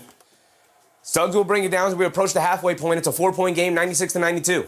Suggs coming to his left, off the Carter Jr. screen, inside the Carter Jr., kicks it out. De Silva, wide open right wing 3. They need it, and he delivers. Tristan De Silva. Mona said, interesting series. Very interesting. Cunningham crosses over, steps back. He's trying to answer with a 3. Comes up short. Suggs battling for the rebound. Tries to save it over to Carter Jr. Ultimately does save it, but they were out of bounds. But All-Star Thompson, they say All-Star Thompson was out of bounds. Okay, they're going to give it back to the Magic. I was about to say, All-Star Thompson just holding on to the arm of Carter Jr. there. But they give the ball back to the Orlando Magic anyway. Mike said, good game so far. Great game. Great game. All right, let's update this. We just need a double-double for the double bingo. We got one bingo already. Carter Jr. up top, hands it off to Bane. Coming to his right, down the lane, in the paint, leaves it off. Carter Jr. sets himself, lefty layup, got it to go down. And we've talked about it all night, but every single run by the Pistons has been answered by the Magic. Cunningham has it up top, being guarded by Banchero. Cunningham, driving to his right, behind his back to his left. Hands it out to Robinson, coming to his right of a screen. Driving it down to his right, off the Duren screen. He's got space. Attacking Carter Jr. and a foul on Carter Jr. extending both hands and trying to push Robinson out of bounds there. Mark, we got bingo, Mark. We got bingo. We need what? We need a double-double from somebody. See if we can get a double bingo. Our closest person is Paolo Banchero. He needs 2 more boards. Bruce Fowler said Detroit is in trouble. Detroit is in trouble right now. Chaos gets Detroit to Fugazi #1. Mike said Magic getting to the basket with ease. Kind of getting to the basket with ease. It's a good point, Mike. Franz Wagner multiple times as Jalen Duren misses a free throw. A pretty disastrous night for their second All-Star. Not giving them much, if anything. Kwame Robertson said, this is so embarrassing from Detroit. Duren was like the East goes through us. And my guy tossed up a 7 and 5. He does knock down the second free throw, so that gives him 8. And it's an 8-point game. 101-93. Suggs bringing it down. 5:40 to go. We're past the halfway point of this fourth quarter. Time not on the Pistons side, but more than enough of it to pull off this comeback. Bane up top, swings through to his right, crossing over to his left, off the Carter Jr. screen, being guarded by Jenkins in the mid-range, pump fakes, kicks it out to the Silva, foul line, pull-up jumper, off the back rim, can't get it to go, rebound by Duren. Here comes All-Star Thompson bringing it down the other way, picked up by Suggs, coming to his left, tried to throw the inside pass, gets turned over. Great hands from the Magic, some more bad defense, and Paolo Banchero will bring it down. All-Star Thompson's going to guard him. Banchero up top, coming to his left, swings it over to Suggs. Suggs on the left wing. And a foul on All-Star Thompson, hugging on Paolo Banchero there. Are they in the bonus? We got free throws here or what? Or we side out of bounds? Mark said Thompson is just holding people. Just got hit with the foul call there. Joseph Taylor said, I called the Magic upset. A lot of people in the chat, especially with the way the Magic came out for sure. Great minutes from Tristan da Silva, by the way. He's coming off the court. He's huffing and puffing. He's drenched in sweat. You love to see a player play his heart out like that. Shout out Tristan da Silva. Fantastic minutes. Franz Wagner is going to come back in to hopefully close this one out for the Orlando Magic. We got 5 minutes to go. They get it into Banchero. Over to Carter Jr. Carter Jr. hits Bane, cutting back door. Step back, baseline fall away. He's missed those all night long, but when you needed him most, Desmond Bane knocks down the baseline jumper. And it's back to 10. 93-103. Cunningham driving it down against Wagner, just bullies his way into the paint off the crossover and gets the scoop layup with the right hand. Wagner just kind of gives it to him, doesn't want to give him the and one possibility. Here comes Suggs bringing it down the other way. 34, 5, and 4 for Cade Cunningham here tonight. He's shown up. It's his teammates that have let him down. Carter Jr. has it up top, hands it off to Bane. Bane being guarded by Dennis Jenkins. Bane coming to his left, driving it down, step back, another fall away, gets blocked by Tobias Harris. He picks up the loose ball, kicks out to Banchero, fires up a deep left wing 3. He can't get it to go. Rebound by Kevin Huerter, and Huerter will bring it down. A dangerous play by Suggs, fist fighting, kung fu fighting with Kevin Huerter there. Cunningham has it up top, dancing with it, coming to his right, spinning to his left, down the lane in the paint, one-legged floater, cannon out, can't get it to stay. Carter Jr. battling with Harris on the glass. It's a loose ball. Harris able to pick it up. Bane dives on it, and it's out of bounds off of Harris. And the ball is going to go back to Orlando with 4 minutes to go. And Detroit a little annoyed and frustrated with the physicality that Orlando is bringing to the game right now.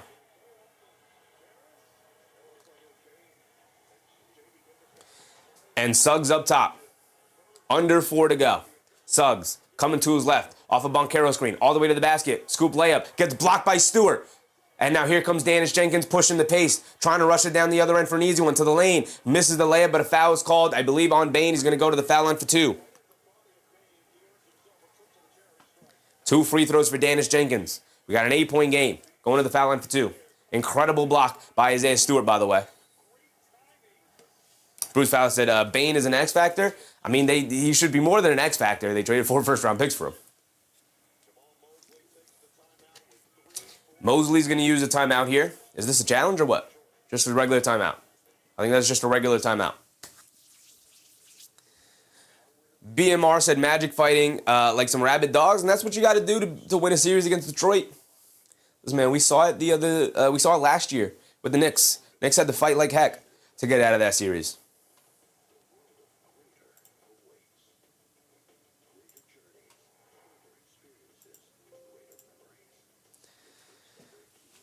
David Osh Jr. said, pretender Pistons are in trouble.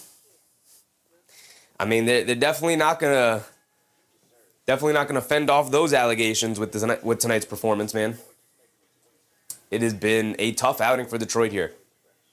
Everything that people said about Detroit, kind of coming to fruition here right now, right? Lack of offense outside of Cade Cunningham. Cade Cunningham has been the entirety of the offense. I mean, look at this. Look at their closing lineup right now. 34 for Cunningham, 17 for Harris. That's it. You got 3 from Stewart, 3 from Herter, 5 from Jenkins. You got 8 points from Jalen Duren, your second All-Star. MBM, crank those likes up with the best. Appreciate you, MBM. If you guys are enjoying the show so far, remember to hit the like button, y'all. Appreciate y'all. Hit that thumbs up button. TT in the morning tonight. I hope JB is yelling in them timeouts, telling them they better pull this off. I mean, if he's yelling that, he's not doing a very good job of coaching. MRFT, what's up, MR? Do you think Banchero is going to get 17 field goal attempts tonight? No idea, brother. He's got 14 right now. We'll see. Nuki, what's up, Nuki? Looks like Mama's getting some new shoes. Shout out to you. Marvin's World, what's up, Marvin? This is one game here. Here you go. Can't be any more biased because the Pistons lose home court by losing the first game as the 1 seed going down to the 8 seed. That's not a good situation to be in. Listen, if you can't take criticism for your team, brother, and you think everything against your team is biased, you got to stop listening to the echo chamber, big dog. Pistons are still going to be favored in the series to pull it off. They're the 1 seed. But this is not a good way to start your playoff run. Kwame Robinson said, Pistons weren't prepared for these playoffs. Listen, the Cade Cunningham situation is going to set them back a little bit, right? But, Orlando, if the Pistons looked at this series and thought, hey, we'll pull this one off eventually, they might be in more of a fight than they originally thought. Marvin said they're better road dogs. Sure. Go ahead. But if I were the Pistons, I would not be looking at Game 3 and being like, yep, that's when we wake up. It's like, got to handle your business at home too in the playoffs. They have more home games than road games. So if they win all their road games and lose all their home games, they're out of the playoffs, brother. So, like I said, going down 0-1 at home is not great. It's not a good start to your run. MBM said, playoffs don't start until you lose a home game. Guess it's on.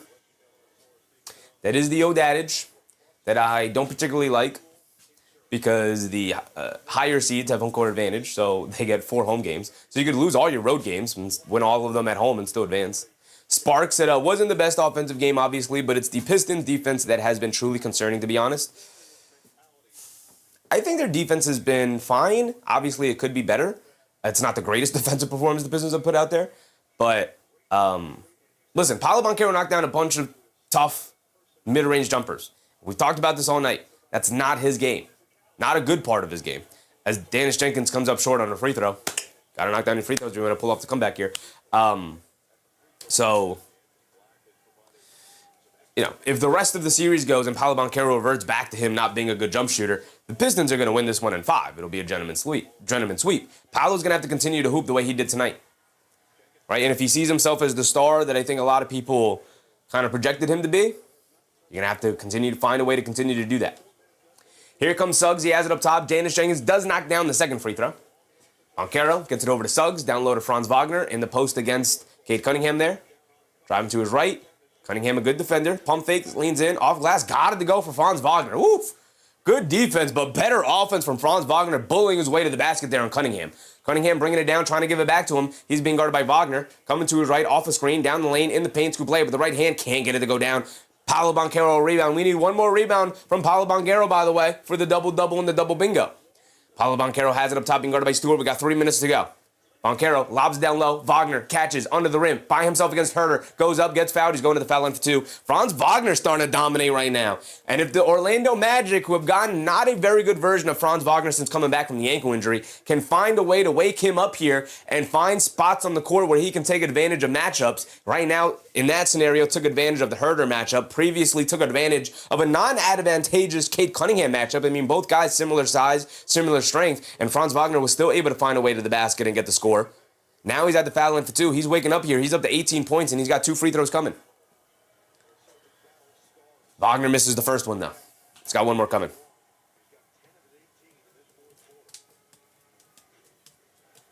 So they said Wagner is looking like a Robin to Batman.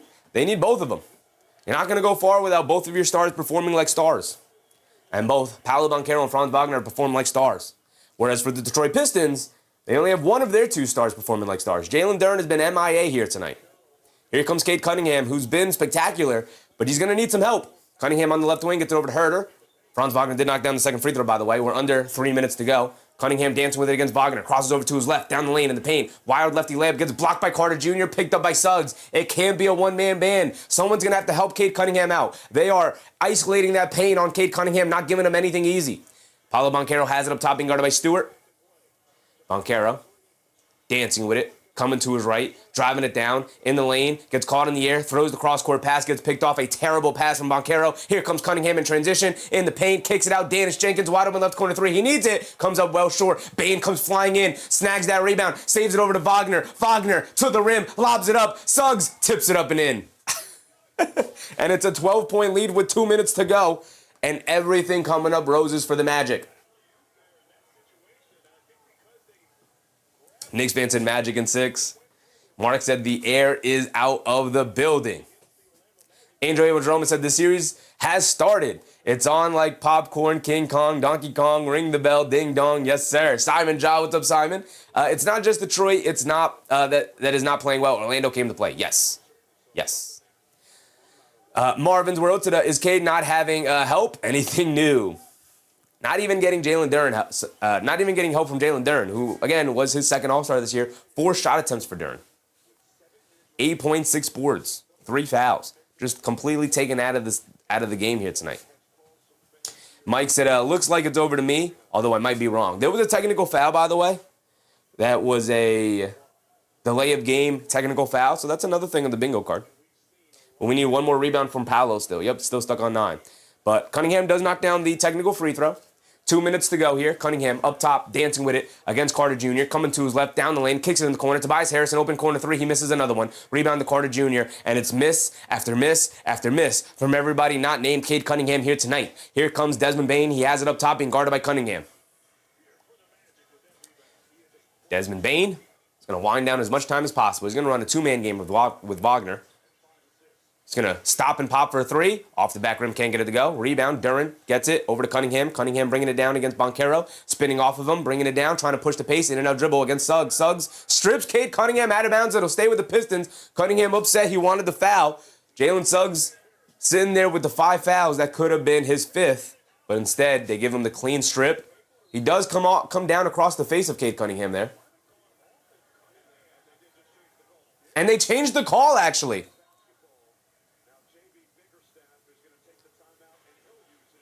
JB Bickerstaff is going to call the timeout and challenge. It's a good one. Cade Cunningham got slapped in the face on the swipe down from Jalen Suggs. That should be his 6th foul, and he'll be out of the game. We got 1 minute and 30 to go. Bruce Fowler said, thinking Tobias Harris is a legit second option is a pipe dream. I mean, they were kind of hoping Jalen Duren, who took the leap this year, became an all-star, a legit all-star. He's probably going to make All-NBA. 8 points is not going to get it done from your second all-star. 23 for Banchero, 19 for Wagner. 17 for Bane, 16 for Suggs, 13 for Carter Jr. I mean, the starting 5 for Orlando showed up. Whereas you look at the starting 5, well, they have Dennis Jenkins in there instead of, who's missing? All-Star Thompson. All-Star Thompson hasn't really scored much. So you look at the starting five or the closing five here for the Detroit Pistons. Harris gave you 17 on 15 shot attempts. Not great. He's only hit 1 3 as well on like 8 attempts. And Cade Cunningham, 35, 5, and 4. Would have far more assists if his teammates knocked down some shots, but there you go. Marvin said the system is the second option. And the system is Cade Cunningham generate offense off this pick and roll with Jalen Duren, whether it's a pocket pass to Jalen Duren all into the rim, or it's a lob pass over the top if they show two, or it's Cade Cunningham obviously getting himself a basket, or if they collapse into the paint onto Jalen Duren pick and roll, it's kick it out to the shooter, and hopefully the shooter will knock it down. And when Duren's not giving you anything and the shooters can't knock anything down, it is Cade Cunningham or bust, and that just has not been enough for the Detroit Pistons to get over the Orlando Magic tonight. Christian said Jalen Duren was far too quiet. Gigi said Cade Cunningham, baloney and ham. It does not matter. Magic in 5. Yes, sir. Player fouls out, Mark. Yes, sir. Yes, sir. We still need that double-double from Paolo. We need one more rebound. Jalen Suggs fouls out. It's a successful challenge. We already had a successful challenge in the game. Right? Or did we have a failed challenge? Oh, we did have a successful challenge.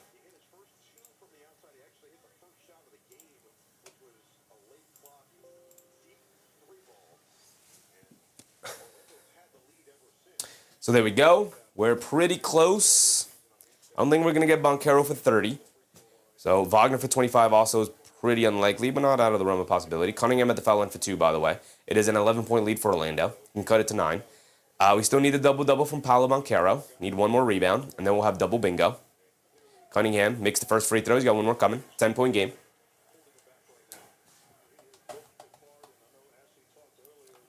$36, 5, and 4 for Cade. Next free throw will give him 37 if he knocks it down. Christian said if people get on Cat for not demanding the ball enough, same should be for Duren. Cunningham knocks down the second free throw. He's got 37 tonight. Banchero will bring it down. 1:30 to go. Orlando in the driver's seat, though the game far from over. Banchero up top, gets it over to Wagner. Wagner being guarded by Cunningham. Wagner gets it over to Banchero on the right wing. Shot clock winding down.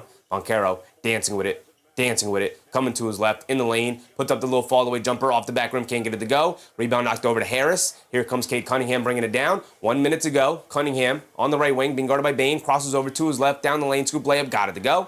Just too big, too strong, too talented for Desmond Bane there. It's a 7-point game. Not out of the woods yet if you're Orlando. Here comes Banchero, bringing it down against Harris. And Banchero just dribbling it right past him. He has it up top. Banchero trying to get it to Franz. They do. He's being guarded by Dennis Jenkins. Franz Wagner is just going to look to isolate. Shot clock down to 5. Driving to his left in the lane. Leaves it off. Carter Jr. in the paint. Goes up. Layup. Gets it to go down for Carter Jr. Great pass from Franz Wagner. Nice attack from him against Dennis Jenkins. Great player movement from Carter Jr. there. And he gets a nice strong finish in the paint against Duren. Dennis Jenkins over to Duren. They try to lob it down low to Cade Cunningham because they got no other options. He loses the handle, kicks it out to Harris, knocked out of his hands, turned over. Franz Wagner hit ahead to Wendell Carter Jr. Big one-handed hammer. 20 seconds to go, and this one will go final. Orlando will upset Detroit in game 1 here. Dennis Jenkins the 3. He's going to miss it. Rebound to Carter Jr. Paolo, where were you, brother? We needed one more rebound. He did not get it. He did not get it. We got one bingo. And that's it. They'll dribble out the clock, and the final score is 112 to 101. Look at Orlando go, baby. Look at Orlando go. They got one. TT said, I hope this wakes the Pistons up. Just because you had good season doesn't mean anything in the playoffs. You have to play and prove you deserve to stay here. All the regular season does is dictate the matchup. But once the playoffs start, every team is 0-0. All you did during the regular season no longer matters once the playoffs tip off. And we'll see if Detroit learned that lesson. There's just one game. Got to win 3 more if you're Orlando. You got more games to play. Definitely more games at home to play as well. So we'll see. But if there's anything to pull from this game, it's a series. And we love that. Now, we got the other game we got to get to immediately. But before we do that, of course, I should have set this up too. We got to throw in our gifts for...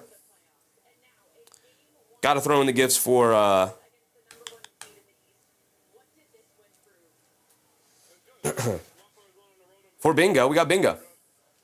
Got one bingo. Close to a second bingo. Should have had a second bingo. Joe said nobody's scared of Detroit. We'll see, man. Playoffs are long. It's one game. It's one game. I don't think any of these playoff teams should be scared of anybody.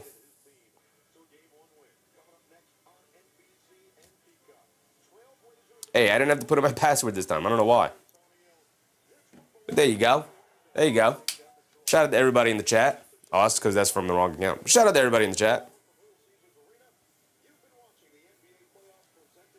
There you go. There you go.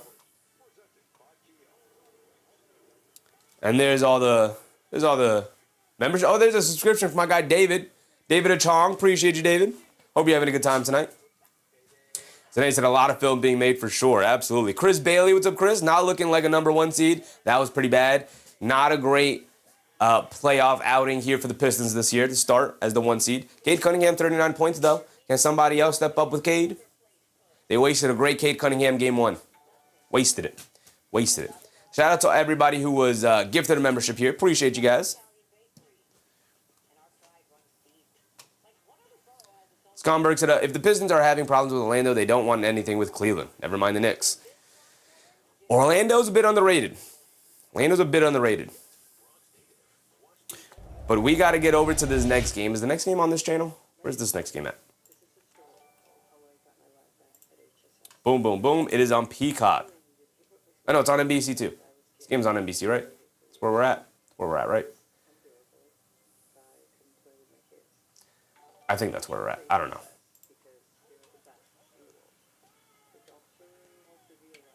Ashley Johnson. Appreciate you, Ashley. Joseph said Orlando has a good defense all year. They haven't. That's been the thing. They had a great defense last year. This year, it's been a mixed bag. And then after Franz Wagner went out with the injury, they kind of lost their identity a little bit there.